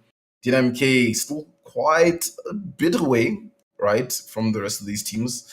Or at least Ghosted Herd in the KOA, only sitting with 22 points. SLX came through that game, now sitting on 20. And a team we love to see at the top is She Unit, man. I mean, they were there up until the very end game, you know, making sure that they were able to just capitalize and stay as long as they can to get those placement points and get the kills. But yeah, I mean, we'd like to see a little bit more come through from the teams that are still sitting at the bottom, the ones that we maybe thought were going to come up a little bit more, you know, pop off. But yeah, Vinko only with 8 points. You would imagine that maybe it was a better game for them just because they had a really good position. But I mean, when you have a bad first game, it can really just be a slap in the face sometimes. But I mean, Cam, what you making of the top 10 right now, at least? The top 10, I was actually going to mention the bottom 10 first, just because I wanted to point out, like, Violent Wolves and Project Rise, again, teams that are on 8 and 7 points right now. They can do it. Hopefully they get their chance in these next 2 games, because we've seen it before. Like, to get into this top 10, the team above you's only got 1 extra point, you know. You can do it, so it's just a matter of a really pop-off game for them to all of a sudden be in that top 10. Another team, Formula 1, really good positioning in game 1, just not managing to close it out. I don't know what happened to them in game 2, but we could potentially see them. And then, yeah, in terms of the top 10, She Unit doing a really good job to stay in the fight at the end there. And again, hopefully see them do that again in the next game. SLX doing a really good job. Apex, EQA, also with points on the board right now. And again, these top 10 teams are all fighting for that spot in the finals on Sunday, which is only going to be 20 teams, if I'm not mistaken. So you want to be in that lobby, and that lobby is going to be even more stacked, which scares me. But yeah, just I loved the end zone, regardless of the teams that were in it. They gave us so much entertainment, so much content, because just, I mean, wow.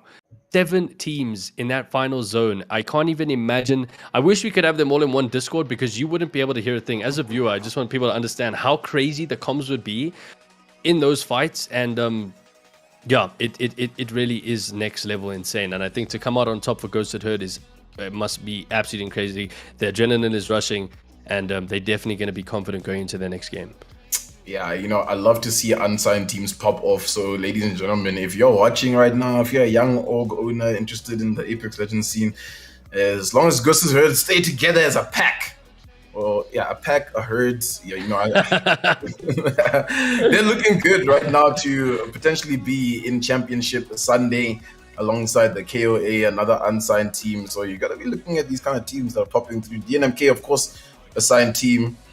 I mean, third place for DNMK isn't bad, right? We've definitely been seeing them top the tables throughout the entire gold tier stage. So starting off really slow for them right now. But yeah, it might be a humbling moment for Ghosted Herd when we come into the third game, right, guys? And remember, it's 4 games tonight. These guys are pretty used to only playing 3 games. This would be the last one to close it up. And it's like, yeah, we're done for the night, but you got to remember, you got to prepare for that final game.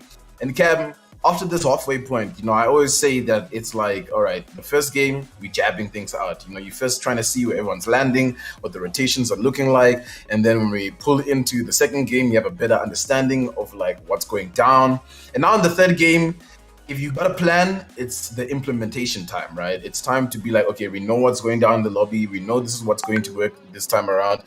Let's do it, because if we don't get the points in this game, it's not going to look good in that fourth game, right? Because there's no guarantee that you're going to have that pop-off game. And now you're looking at Project Rise, right?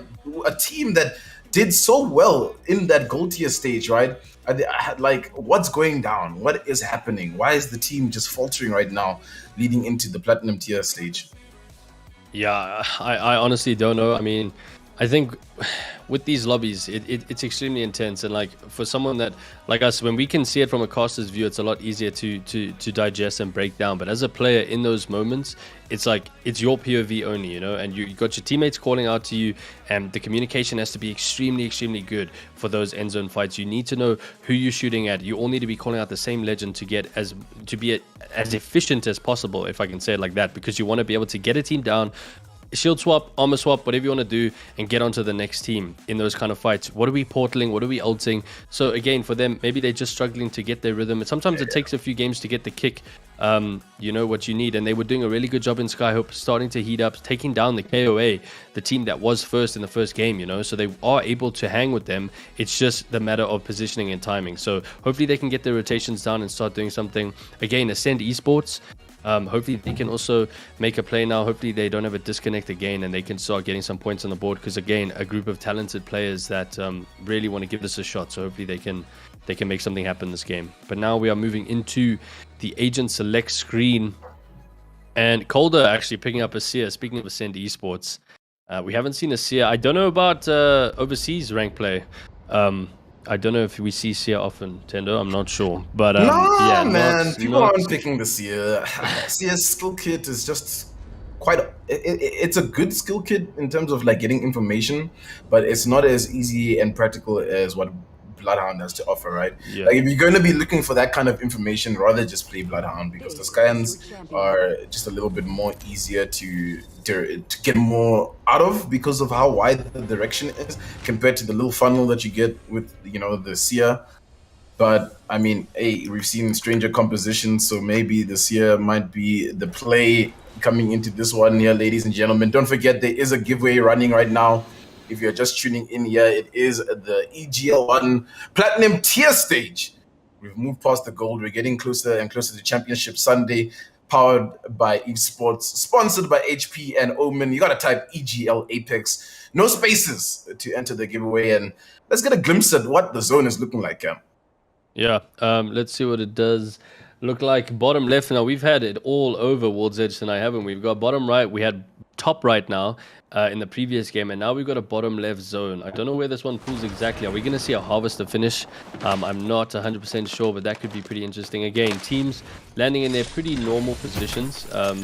So again, going to be able to loot up. Everyone kind of knows the feel of the lobby by now. Everyone knows where each person's landing. Some people might be taking the more aggressive stance now. It's coming into the later stages of these matches, so they need to make a play if they are towards the bottom end of the leaderboard. Ghosted Herd actually taking MBN spot at Big Mort, I see. So I don't know what their play is. They got the whole bottom right of the map right now, and they're going to have a nice rotation going in to the zone. NBN actually deciding to go towards the bottom launch site area, so that's pretty good for them. Nibbled the meme team landing Lava Siphon. Again, another team, Nibble Meme team, group of really talented players, and I think we could potentially see something from them because they do have 12 points. They're on that top 10 spot. They haven't had the best of luck, yet they are still there. Aquatic having to rat out the first game, getting that second position. So if we could see all three of them up towards that end zone, I think it could be quite scary.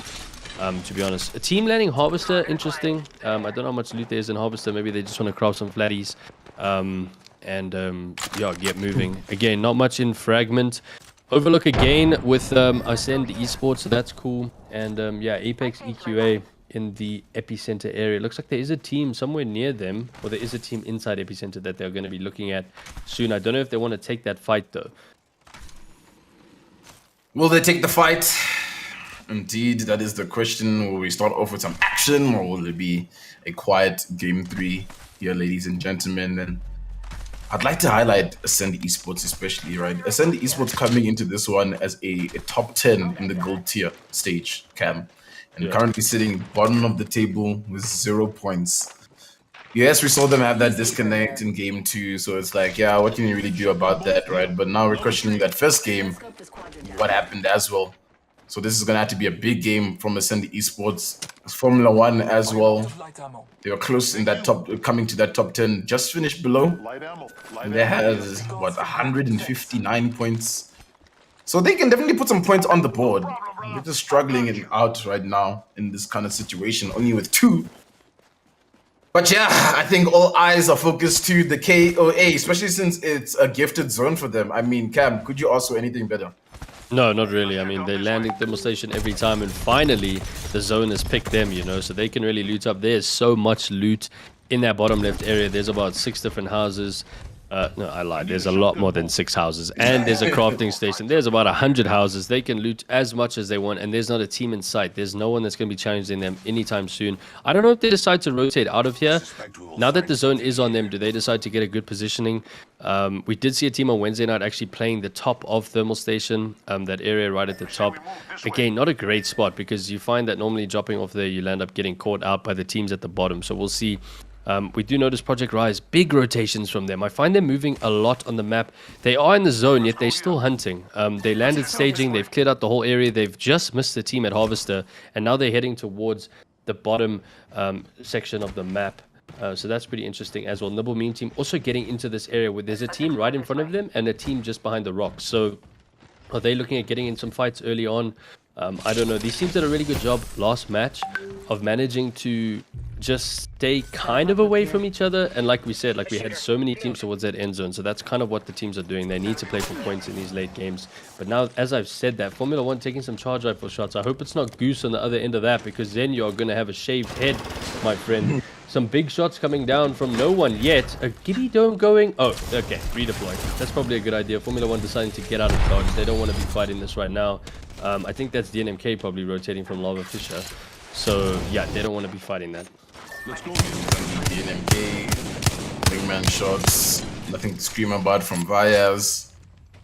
And, I mean, yeah, it's always a big question. I like that you brought it up. Do they stay in that position, the KOA, knowing that they can have that end game, right? And it's a bit tough because then you're missing out on potential rotation, kill points, and etc. And once you hold a hot spot, there's always the potential of teams pushing onto that. Some shots again at another Valkyrie redeploying team from Nibble Meme team. They won't do too much.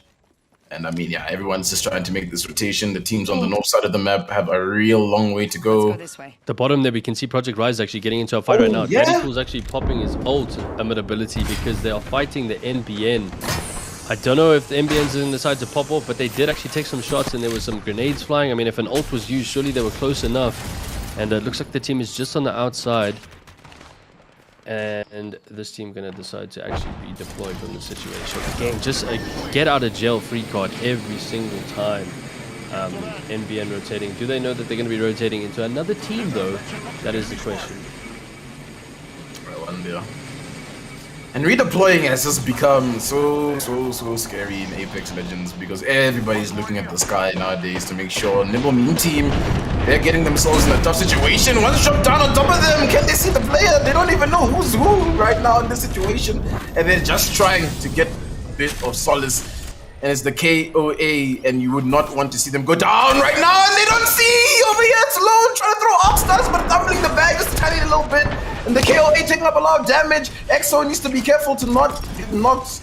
And he's gonna keep on pushing the situation. They do have a knock right now to work with on Emma Dilemma, so they will try maybe guarantee these cool points for themselves and just knock out the Nibble Meme team from this situation. They're gonna pop the gas on through. Kobe is what he says before he throws it, but oh no, EXO's weak as he tries to dodge out of the situation. Lord is peeking on over because there's more people around the area, so now there's a lot of heat on the KOA. Emma Dilemma is still alive. She can get up on her feet, and it's the Guardian Angel, the Gibraltar, once again, just coming through with the golden backpacks.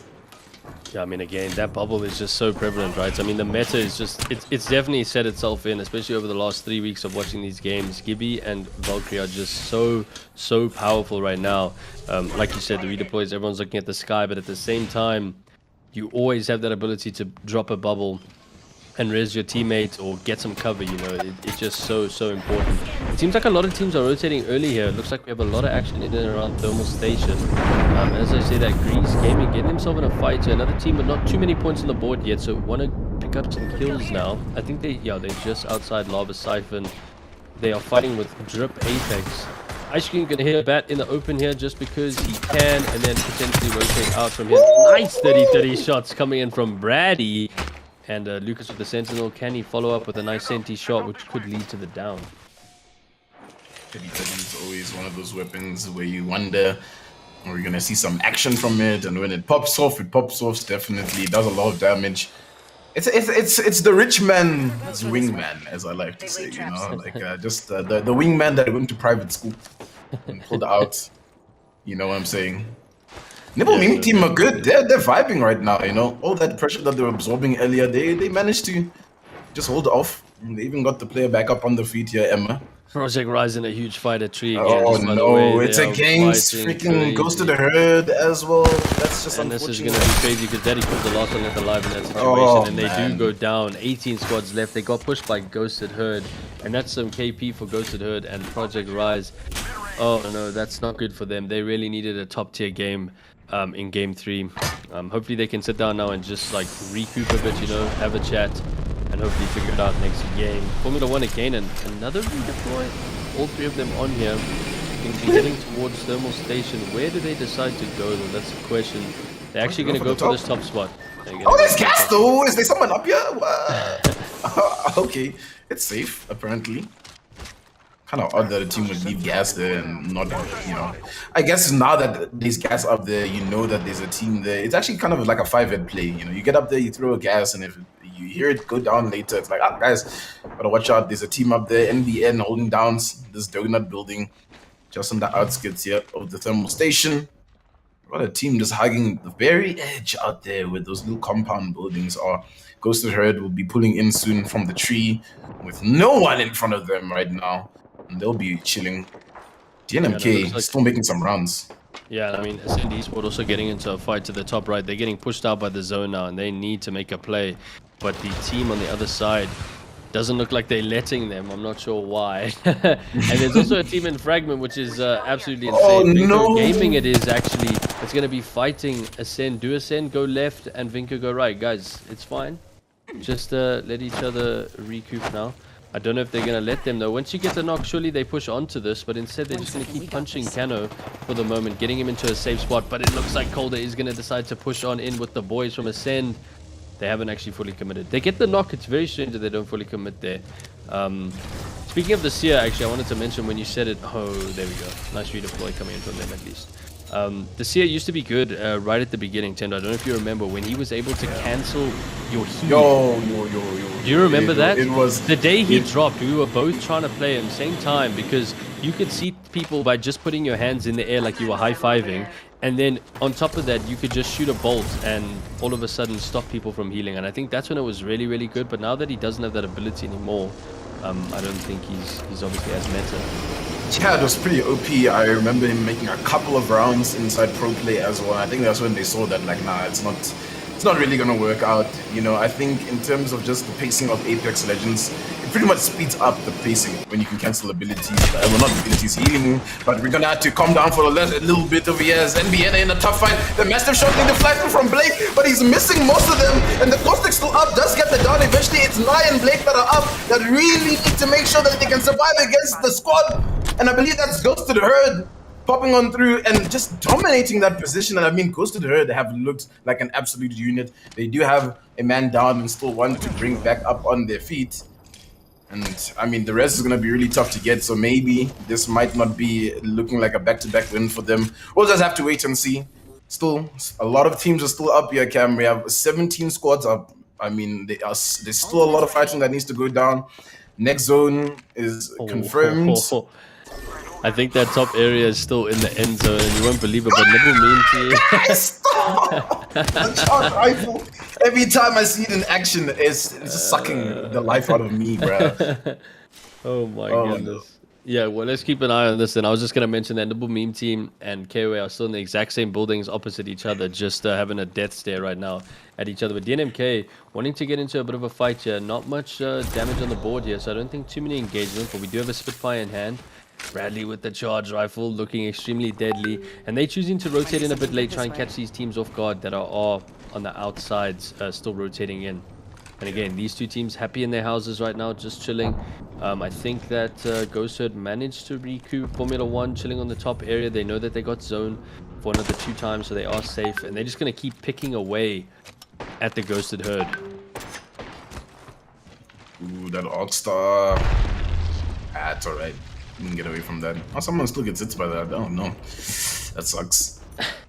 But yeah, I mean, I bet a lot of people are wondering why DNMK don't prioritize the rotation, but composition-wise, they're the kind of team that has to stay on the zone, right? Cam, if you look at it, Wraith, Bloodhound, and Gibby is traditionally the zone-playing team. You kind of work your way and fight your way into the zone, gathering information as you pull on in. And you're also trying to fish a couple of these kills that are just these straggling teams that are rotating. So that's why you love to see them just hang around the edge over here and just guard things out. It can be a bit detrimental towards the end game, obviously, right? Because then they have to make these hasty rotations. And they're looking for some fights here with this team. The wingman shots not connecting as much as we've seen today. Okay, man, down as I say that. All right, okay, that's just on their feet. Oh, that's just a quick little spot wipe there for DNMK. Oh my goodness, Bradley! And I mean, Cheetah Boys at the top of here with the Spitfire. A lot of teams are still up here, Cam. We have He's going to actually drop down on them. I think they got the knock. They know the boys are coming in. Brad with the charge holding it down from the outside. Cheetah Boy with massive shots going down now. Clutch. This is Ascending. Taking some big shots, so he might need to port out his team or not with him just yet.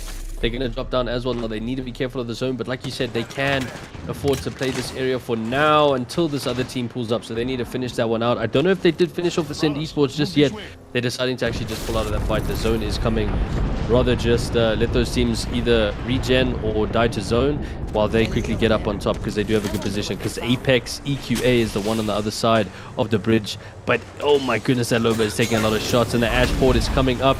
It is going to be a good one though. He should manage to get around in time and hopefully not take too much damage from the zone. Actually, I lied. This is quite a hard-hitting zone if I'm not mistaken. Yo, Nova Reaper's just out here in these streets, man. Just waiting it up solo with Pathfinder. Like, man, I'm gonna have to do this for my team, and we see DNMK getting some more knocks in the kill feed. Nova actually gets a knock as well, so I mean, that's really good. Vinko's also going down. 2 are down right now, Kano and Radical, so it's a little bit unfortunate. It's probably all that fights are breaking loose on the opposite end over there. It is indeed. There are quite a couple of players. Formula 1 still holding up the top of this tower, just waiting for some more teams to rotate. And I mean, yeah, there's still quite a number of squads that you have to deal with. DNMK have made their way in towards the next zone, but they're in a really tough spot to rotate into this next one. And you gotta imagine Ghosted Herd have a really good spot, but shielded in a tough fight, yes! They're just all getting melted down by Grease Gaming. And there's been so many fights on this side. This is also where Vinko went down not so long ago from Grease Gaming. And they're just cleaning up squads on this side of the zone. And Nibble Mean Team, the KOA, Dynamic Esports, they're all next to each other there. So, I mean, 3 heavy-hitting teams stacked on top of each other, and the charge rifle's back to do some damage, question mark? What? Didn't that? Wasn't that? I'm confused. Apex hit Ridge. Yeah, no, I know. They're just chilling at the top of the hill for now. But like you said, I mean, KOA and Nibble Meme Team all so close together. DNMK going to be watching the fight from them unfold. This team's deciding to rotate now. KOA, they're actually going to redeploy as quickly as they can. They saw the top of the head, I think. I think they shot him on the top of the head. That's so they actually couldn't go. That's... Oh my goodness, that is really unfortunate. And now they're going to get into a fight. Yeah, they're going to have to commit into a fight on this rotation, right? That Valkyrie ulti won't be back for anytime soon. That's unfortunate. I don't know why they didn't choose to expend the dome. It looks like there's a fight breaking down there. Nibble Meme Team have decided to opt for the lower rotation in towards Ghosted Horde, and now they're going down. Wait, look where Dynamic Esports is all of a sudden. They've just made their way down, basically undetected for most of these teams, but they're not in a great spot. They still might go down if they don't hold their angles well, but for now they'll be alive. They still that team up at the top. The Spitfire from Cheetah! He's actually cheating with that one. I mean, wow, that's why it's an heirloom weapon, right? It's just absolutely ridiculous. Bradley with the charge rifle, massive combo right now. I don't know how I feel about this Brad, but I mean, he's been making it work so far, so let's see what he can do. End game, I think, is just going to be massive, but they are really in a tight spot here. The Thermite just eating away at their shields. They do have enough space to play this area for now, but KOA is still on the high ground somehow. Again, going to be tough for them to rotate in just because of the fact that there's lava all below them. But they should be safe for now. They still have a minute 30 to just let the teams play out, pick some damage off. Ghost Tycho getting another knock there, so Ghosted Herd doing some really good work in that donut fight. Yeah, again, they're getting shot from a team. Oh my gosh, so they're going to rotate onto DNMK. It's KOA versus DNMK. Do DNMK know that they have arrived? They don't see them, and Viaz taking so many shots. He does go down. Brad coming around the corner. Tyler with the Mastiff. Oh my gosh, there's so much damage. I think they managed to portal out of there. Loading them going to heal up now. They know that Viaz is down. Oh my gosh, and DNMK stuck between a rock and a hard place right now. Tyler just opting to climb this wall and try and get out, but there's another team on the other side. What the armor swap though? He gets it. He's still alive over here. Cheetah boy, as he swings around the corner, they're gonna have to get out of that situation, the team. And now they're in a pretty decent spot at least, but they're down one man. Viaz will probably get finished off pretty soon. So it's now gonna have to be a dynamic duo, excuse the pun. But oh, Bradley takes up a lot of damage, so they hold off for now. 8 squads are still up in this one. Vinco Gaming have just been eliminated. If you check that out in the kill feed, Drip Apex are still alive in this corner as well. The KOA, they're not in zone, man. They need to make this rotation, and teams are probably going to be spotting them out. They Spitfires in play left, right, and center. Ghosted Herd are still up. I saw, was it Calamitous get knocked, but I think they got him back up on his feet. There's still a lot of action to be held up over here. It's only the 5th zone closure. We haven't even gone into the final zone here, Cam. I know, this is absolutely insane. There's another Spitfire here at least, but DNMK, I think, actually managing to res Viaz on the other side of this wall. Oh, they did manage. They managed to get him up. So somehow they are 3-stack right now. They're taking this position, and you won't believe it, but they are in zone here as well. The KOA is going to be trying to poke at them, but they might be able to catch them on rotation through this lava. Again, another team on the outskirts, but there's about 4 teams just outside this donut, and that grenade is absolutely massive. They are in a really sticky situation here, just trying to hold all the angles right now. And they actually have Dark Legacy on the other side. Do they try and push this team? This team is actually in zone, so they don't even have to rotate, which is very, very scary because they're going to hold a very powerful position. SLX taking a lot of damage, thank goodness, with a Gibby Dome right now.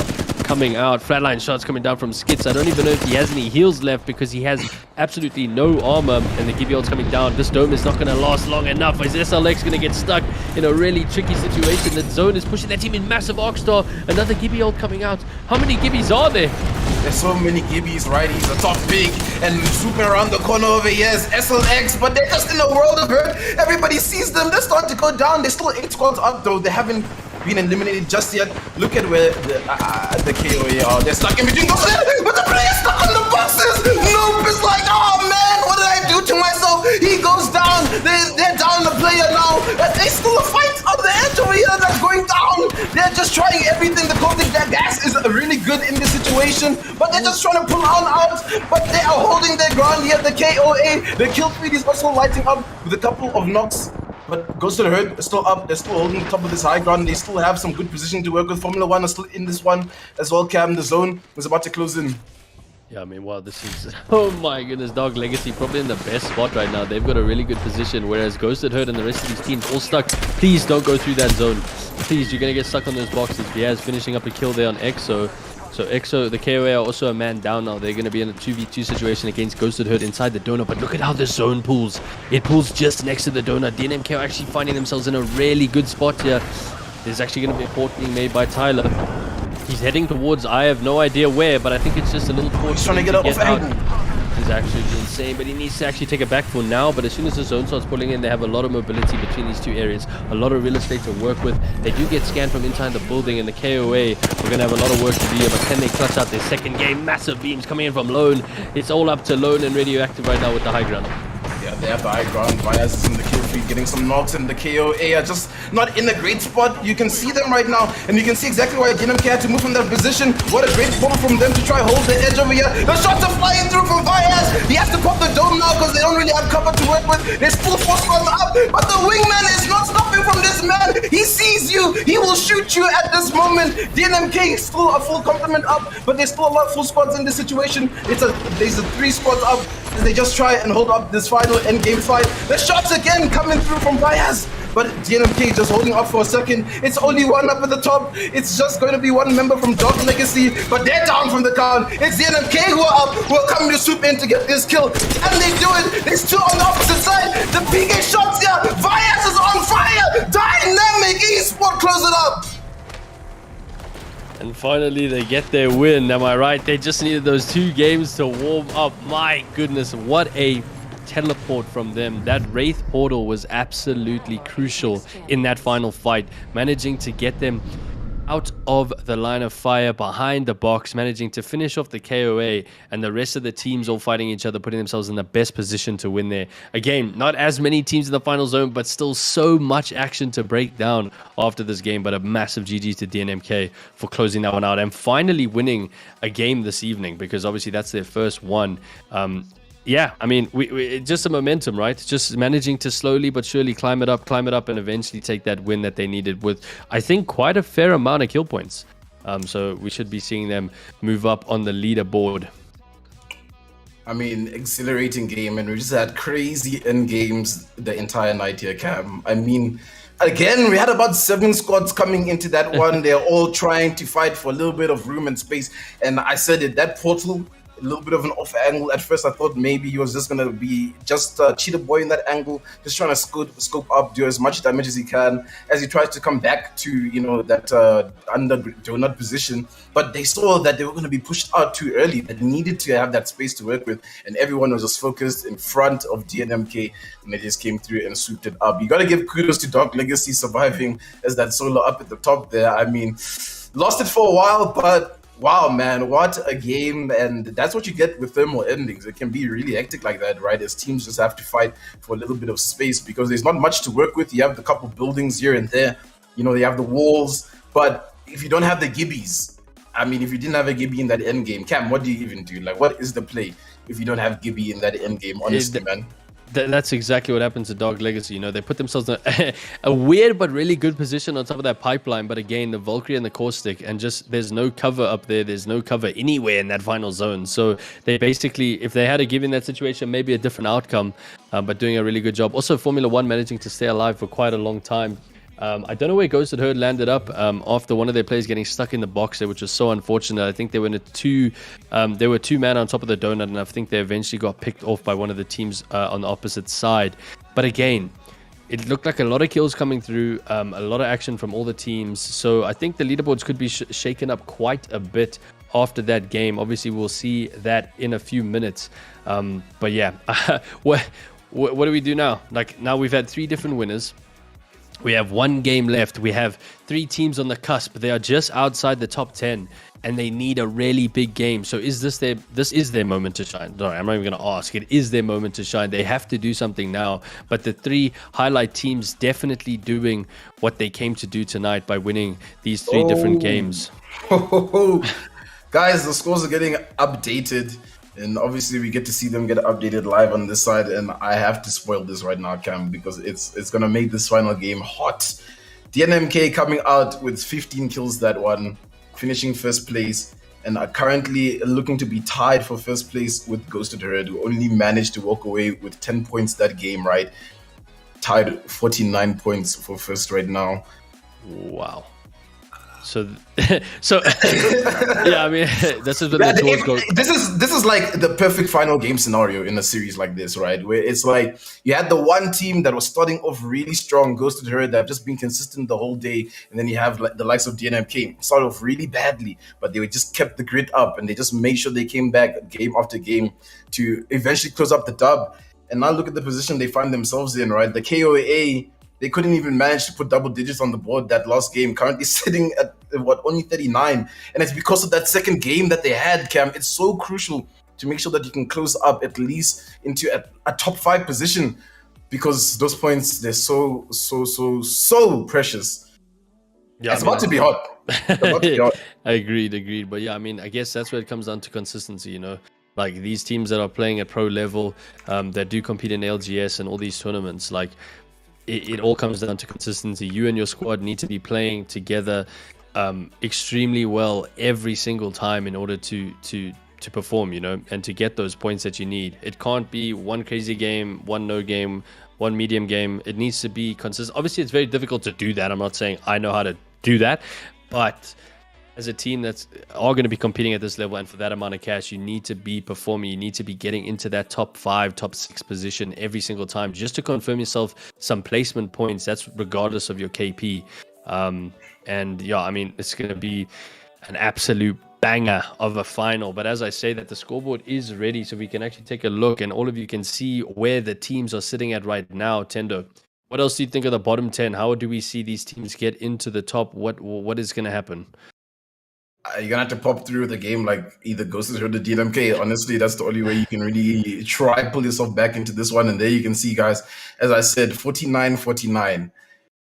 This that is just so much pressure right now for Ghosts for DNMK, because the KOA are behind by 10 points, and you can see just how difficult it can be, even surviving all the way to the end game there, right? They came out at 5th place, I believe. Yes, it was 5th place, and they still weren't able to drop 10 points, double digits on the board, right? So that might happen again, even with them making it all the way to the end, and they don't find those kill points that can just push them over the barrier. They still have the opportunity to close off the night as well, the KOA, right? And that's probably what we all thought was going to happen after that amazing first game that they had. But like I said, it happens. We saw Victrix last night suffer through the same kind of poison where you get fed this early game win and you're working on this momentum and we're sitting comfortably. It's like, yeah, I mean, like, how can this go wrong? It does go wrong, ladies and gentlemen. It can definitely go wrong. And that's just a good example there.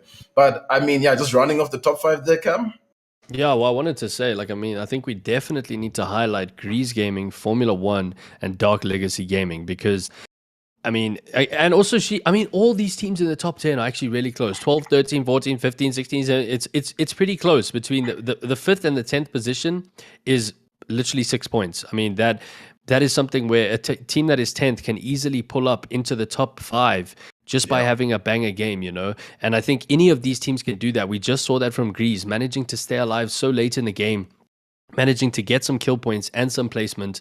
Dark Legacy staying alive to top 2 there. Formula One obviously also having a really good position in that final end zone and managing to pull away some points. So yeah, there's teams there. And I mean, Roy Mongols and Vinco just outside the mix there with double digits 10 and 11. So they could also potentially put themselves in that top 10 by just having a good last game. So I think in all, the pressure is on for this entire lobby, you know. The top teams, they want to claim that number 1 spot. The teams that are just on the cusp, they really are hungry for a top 10 finish. And again, I guess it's all going to come down to this final match.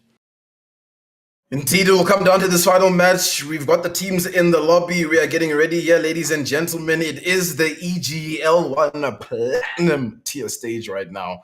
The action has been hard. It has been powered by Evesports, sponsored by HP and Omen. And hey, guys, we got a winner for that giveaway. And if your name is a Bravo Cado _ZA, you're a lucky winner of a 250 Rand a gift voucher, well, Steam voucher.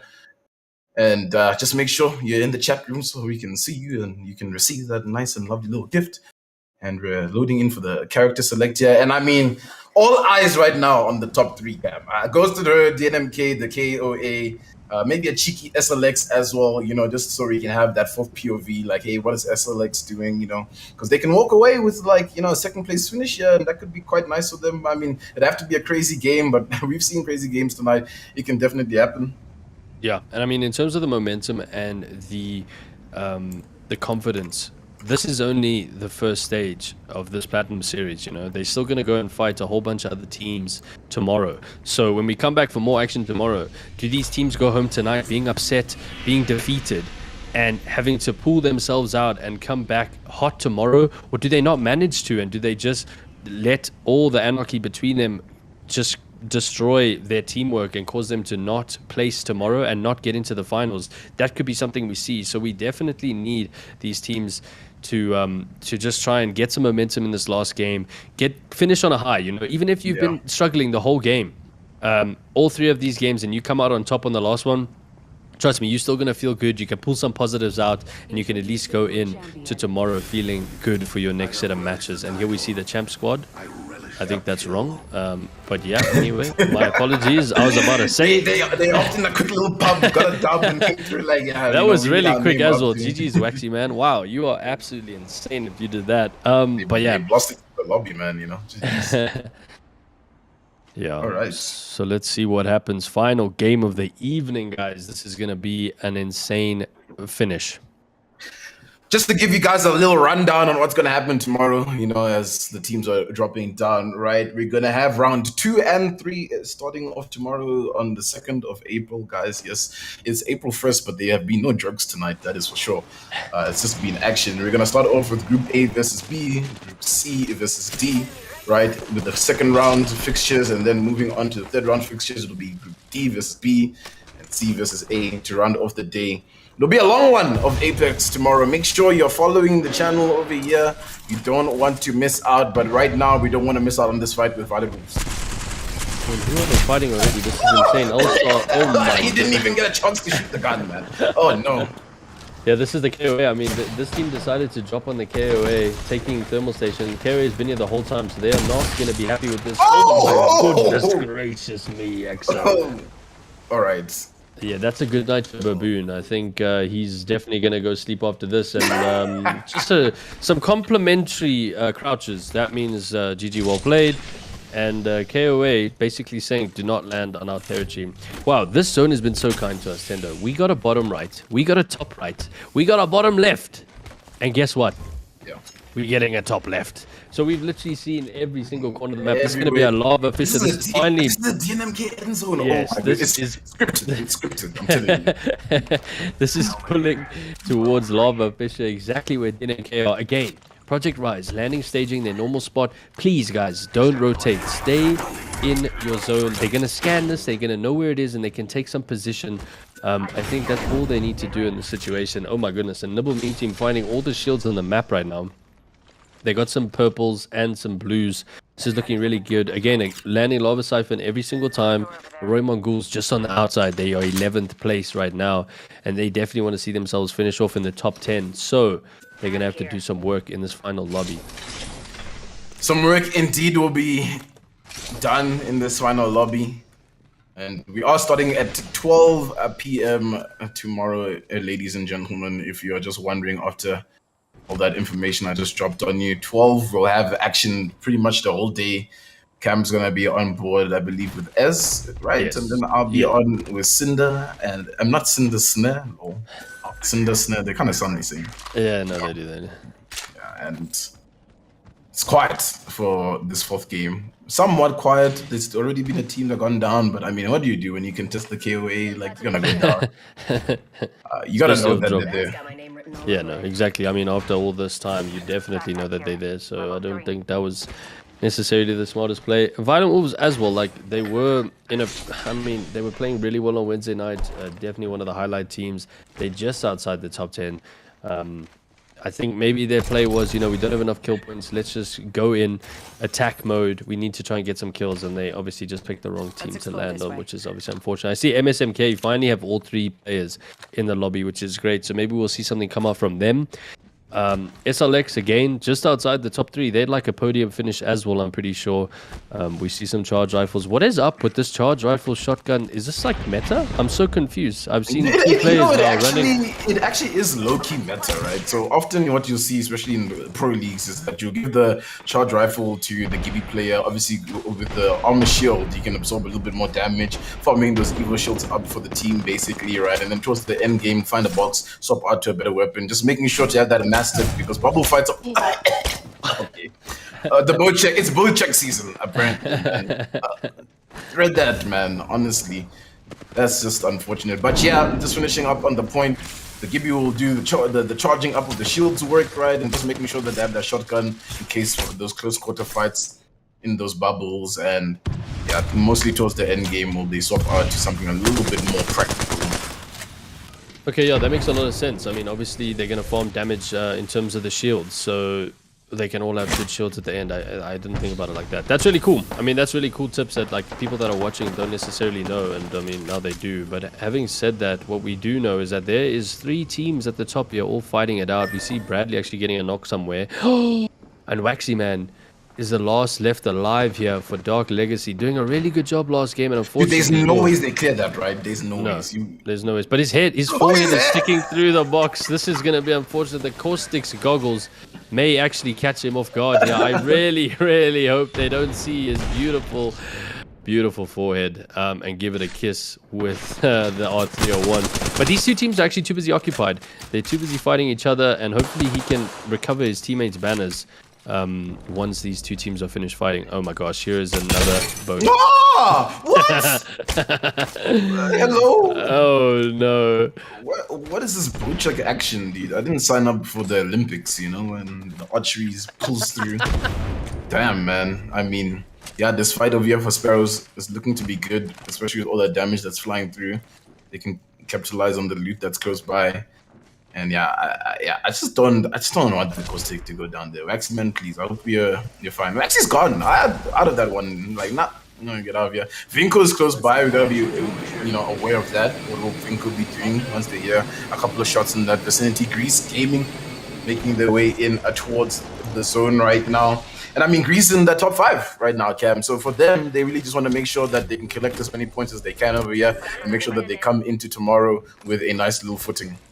Yeah, no, definitely. I mean, they, again, hopefully don't get too overconfident just because of the last game being really, really good. They need to keep playing the way they have been playing so that they can secure a good finish. But we do see Gibealt going down over there in the distance. I'm not sure who that was for. Grease Gaming going to be rotating into the thermal station, actually moving outside the zone. I don't think they're happy with their loot, to be honest. Not great shields. Maybe just come in with the zone at a bit of a later stage in about a minute or so. Nibble meme team just sitting on Harvester here, checking if there's any teams that are going to be rotating in. And we see C unit at the bottom as well. Probably going to come into a fight now with the team we were just on board with, Grease Gaming. So that's going to be interesting. SLX have also lost a player, unfortunately. They do have the banner though, so maybe he can get out, but he's getting massively taken damage of. That doesn't even make sense. KOA getting a res right now onto Lone. Lone going down, Extra on very low health. I don't know what position they're in here, but they need to get out of it. Lone is going to try and no, this is dropping. He goes down. Oh my goodness, and Radioactive Ali is the last one left alive. It is NBM challenging them. Oh, and NBM finishes them off. Oh my gosh, I'm just questioning, why would you be in this tough spot right now? On the low ground, Project Rise, they really need to pop through with this and make sure that they can stay up as much as they can. I mean, Project Rise are having an abysmal night, right? 7 points on the board. This would have to be a game winner for them to touch the top 10. Well, I mean, a few little points there would make them touch the top 10, but you want to be comfortable in that position, right? And yeah, no, definitely. NBN close by as well, so still a couple of squads. Oh my gosh, it looks like Ascend Esports and Ghost to the Herd are about to collide with each other in the zone close to the guys over there. That just might be a little bit tragic. DNMK still holding up Lava Fisher, and I mean, when you have this spot, you need to just make sure you're patrolling close around the area. Ooh, that team, we don't know about Cheetah Boy in this angle. The beams are flying through. Will they get the team knock? No, they won't. but they'll have to pull up and make sure that they reassert this position of theirs. Vias is taking up a lot of damage. They do need to be careful, right, DNMK, as they make this push play, because they don't want to be throwing away the win for the night. But the vault is going to do a little bit of damage and pop through with a little bit just there for Cheetah, and they're looking to be aggressive onto this one. Dynamic Esports are pulling on in over here. Bradley with the R301 slides on in with the massive shot. He's not quite connecting. He needs the help of the team to pull on in, and here they come on through. It's going to be DNMK, Vias, Bradley, Cheetah. Just closing the fight off. Wow, Bradley taking the perfect angle on that fight, kicks open the door, absolutely beams the first one, destroys the Wraith. What a play from Brad there, actually pushing into that fight, opening it up for his team, and then his team coming in to just finish off the last one. That's some good KP on the board for them.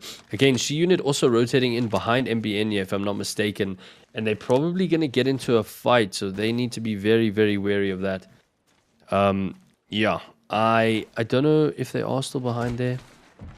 I'm not sure. Project Rise just playing this low ground for now. Oh, they are still there. Oh, but there's another team trying to rotate.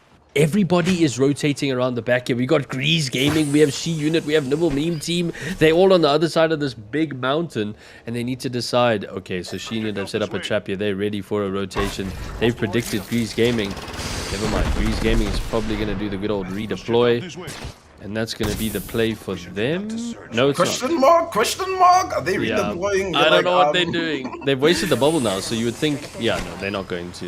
But now the problem is they're between a rock and a hard place. They got She Unit on the one side. Oh, no! You see, what? Whoa, no, that was a big mistake from them. And now they are in a very big pickle. They got Nibble Meme Team Beaming on the one side. They've got She Unit on the other. Kenny goes down, though, unfortunately, because of that team.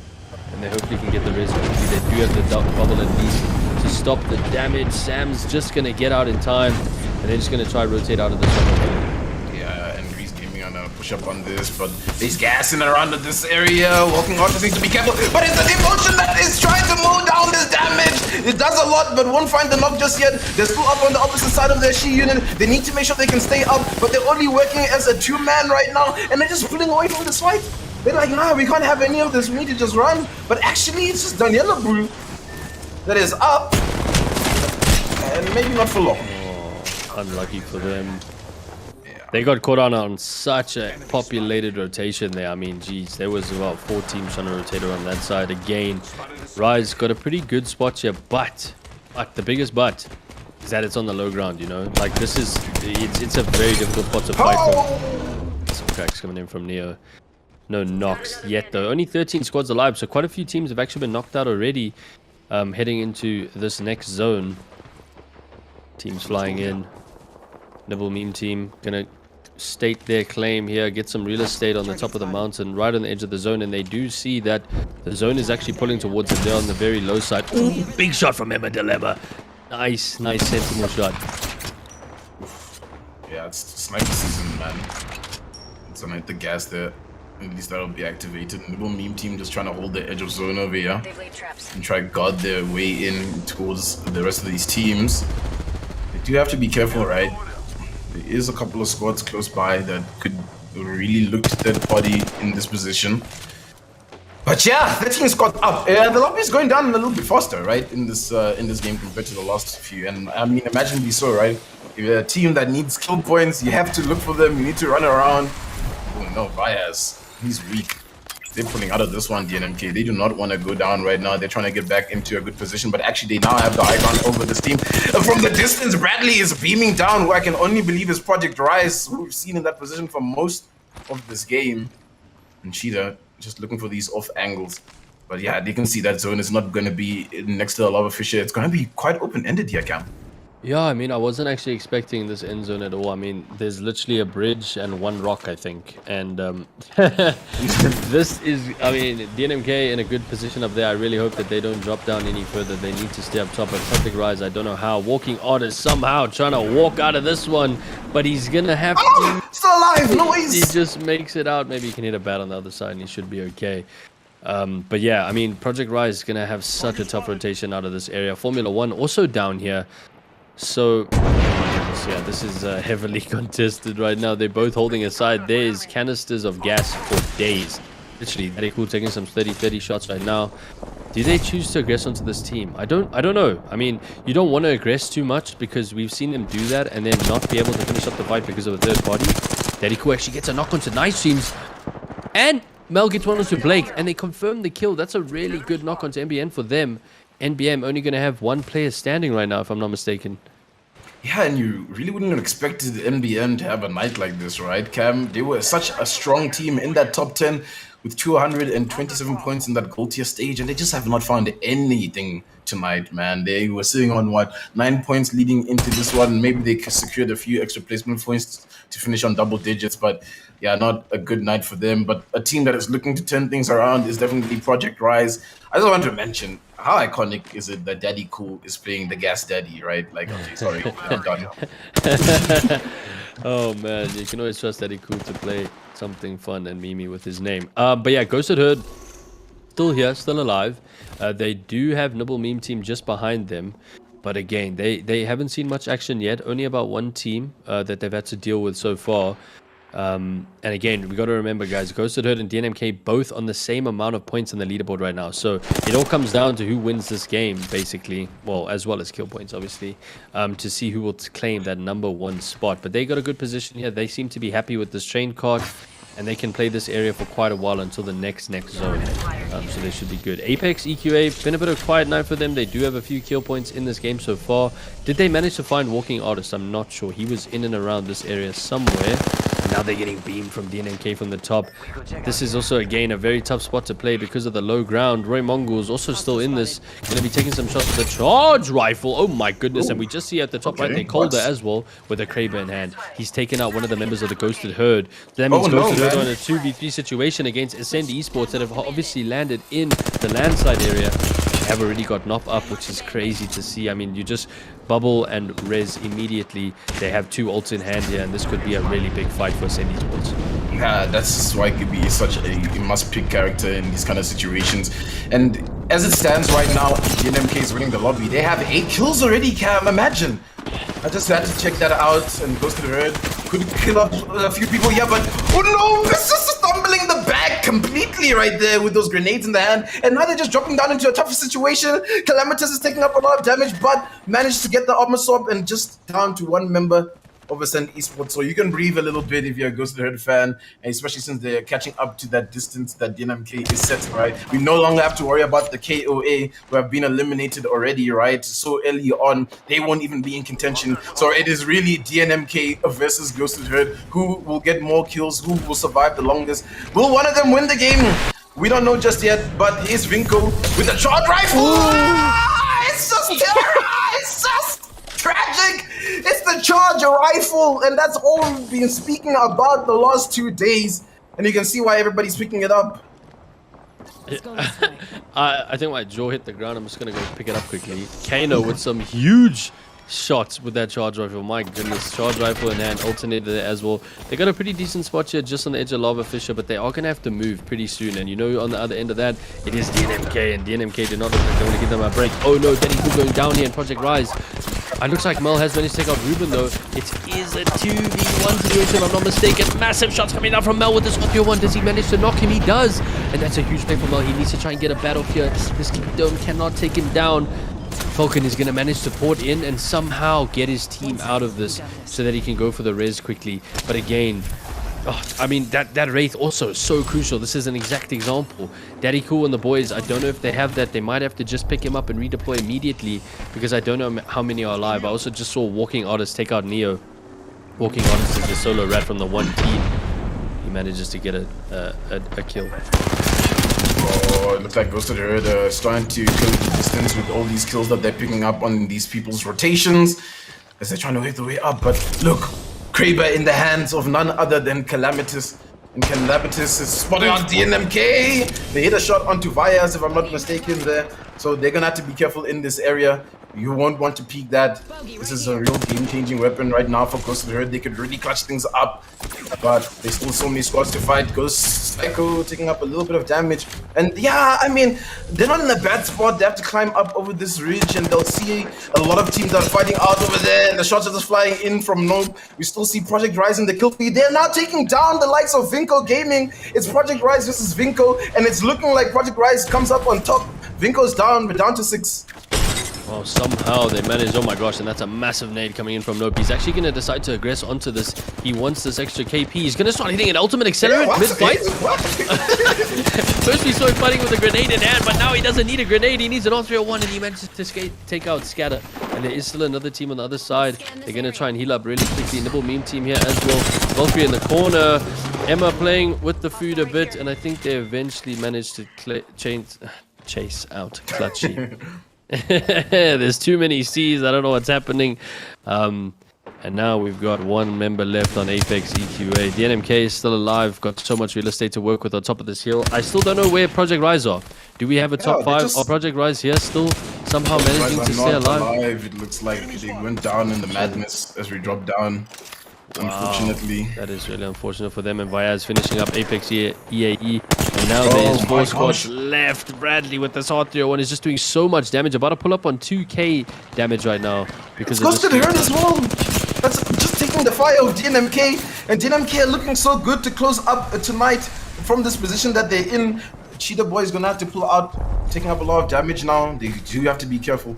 One knock could really be detrimental. They're gonna have to maybe expend the dome to try to get a res on. The shots are still flying through from the lay of the land, and now the next zone closure is pulling on in. MK looking to get a better position though.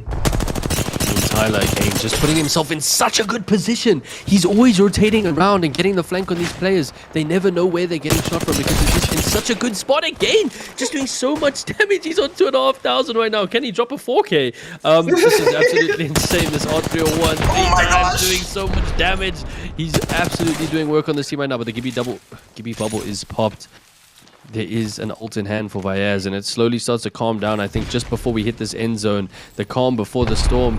4 teams left alive. It's going to be Ghosted Herd versus DNMK in this final one, and this team is actually aggressing them right now. One goes down. It's Calamitous going down. Ketty's got on Go Psycho now. DNMK is still 3 up right now. Yeah, DNMK are holding off quite well, and they're just holding ground and making sure that they can just do as much damage to everybody so that they can start killing each other off. But there's a Gibby on top of some high ground. Bradley's taking up a lot of damage, and all of a sudden DNMK are in a bit of a tough situation. There's still 4 squads up, and Ghosted Head is still in this one. Don't forget about that, ladies and gentlemen. Look at this man super on the corner. They're taking them down there. That's Ghosted Herd who are out for the count. It looks like it's Nibble Meme Team. There's a solo that's still alive over here. Nibble Meme Team, even if they close this one out, you got to be thinking that DNMK has done enough right now, especially taking out Ghosted Herd, who I don't think we're catching up enough with those kills. And now look, they're holding up the high ground. What is the play? The zone is making its closure in. Someone is gonna have to drop down and maybe play a fight, maybe commit a little bit too much. You still have to worry about the solo. Where's this other person that's just griefing right now? What are they doing in this kind of situation? And DNMK are just gonna be holding things out. It's Quack that's alive. And this portal play maybe to just get a better position. For now, everything's a little bit still. Will DNMK be the team to aggress this? Cat has taken up a lot of damage. They're trying to use the Valkyrie abilities, but they're just getting beamed from every angle. It looks like Nibble Meme Team. How? When you're on the high ground, it seems a little bit odd. Vyaz is taking down Quack, and now it's the final fight over here. It needs to happen. The ulti is now then popped. DNMK are looking to come up around the corner as they try to take this fight, but had they bitten up too much? Nibble Meme Team super down. They're taking names right here. They want to take out Dynamic Esports, but Dynamic wants to stay up. It's Emma Dilemma that's up against none other than Tyler. Can he clutch it up for DNMK? He can! Tyler! This guy just won't stop. Dynamic Esports! What just happened? Oh my gosh, that Gibby ult was so good for Vyaz, pushing them off the top. But Nibble Meme Team doing such a good job there. Until the very last second. It went down to a 1v1 situation. The trades coming in from both players, and then Tyler versus M in that final fight. Tyler was working with all those knockdown shields, I think, and he managed to get some really good hipfire shots off from the R301. But yeah, GG's to both teams. That's going to put some big points on the board, though, for Nibble. That's their second place. That sounds wrong, but it is. It's their second place tonight. Aquatic clutching it up as a rat in the first game, and now the last game coming second again. So they are also looking like a serious force to be reckoned with in this lobby, and they're going to put some really good points onto the board. Yeah, Thendo, I mean, how else do we break down that end zone? The bridge was there. Quack was there. He got some nice points for his team. Yeah, I mean, Ghosted Herd, I think, finding themselves in a tricky there because of the fact that they are fighting against two of these Goliath teams. You know, you got the Nibble Meme team on one side, you got DNMK on the other. Obviously, they are a big team themselves, but just not managing to get in the correct position and being forced to play that low ground pretty awkwardly. So yeah, I think that's what led to them going out there at around 4th. Yeah, I mean, what a hectic way to end the night. Two back-to-back hectic nights, to be honest. The action has just been crazy. And there's still more happening tomorrow from 12.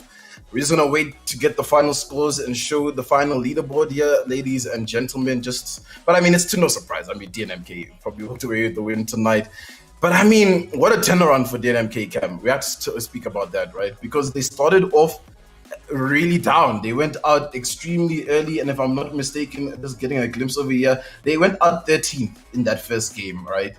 And from there, it's just been uphill, finishing with a second place, and then they went first back-to-back, and I'm sure they dropped double-digit kills on both. I mean, on that last game.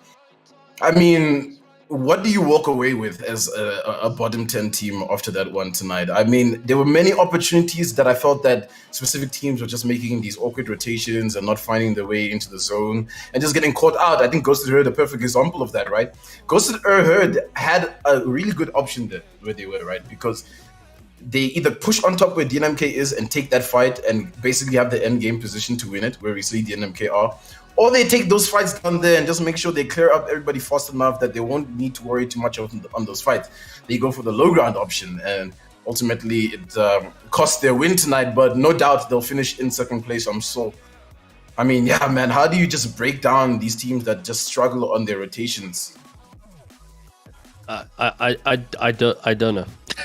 I genuinely, I'm trying to figure it out in my head right now what happened. So I think Ghosted Herd specifically, I think they were getting a lot of pressure from Nibble Meme team on that high ground there. So they weren't managing to actually rotate into the zone the way they wanted to and play that top angle. Because the bridge and the bucky that Aquatics was on, that truck, they controlled that area before Ghosted Herd could. So Ghosted Herd were kind of forced to go play the low ground again.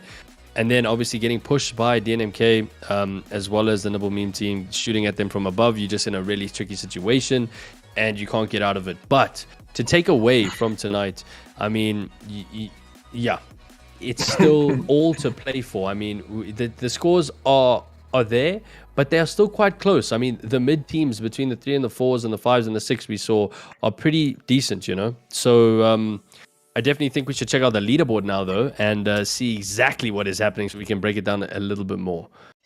Yeah, let's pull up that leaderboard and see exactly what is going down. And I mean, to no surprise, Dynamic Esports closed it up with 78 points. I mean, what a showing from them, right? Because they finished game 1 with only 5 points, and they just managed to farm the 70-odd points to get themselves into this position. Ghosted Herd finishing second place with 61 points, and they just needed a little bit extra, man. That extra win, maybe, just maybe. The KOA, they did well coming into this one.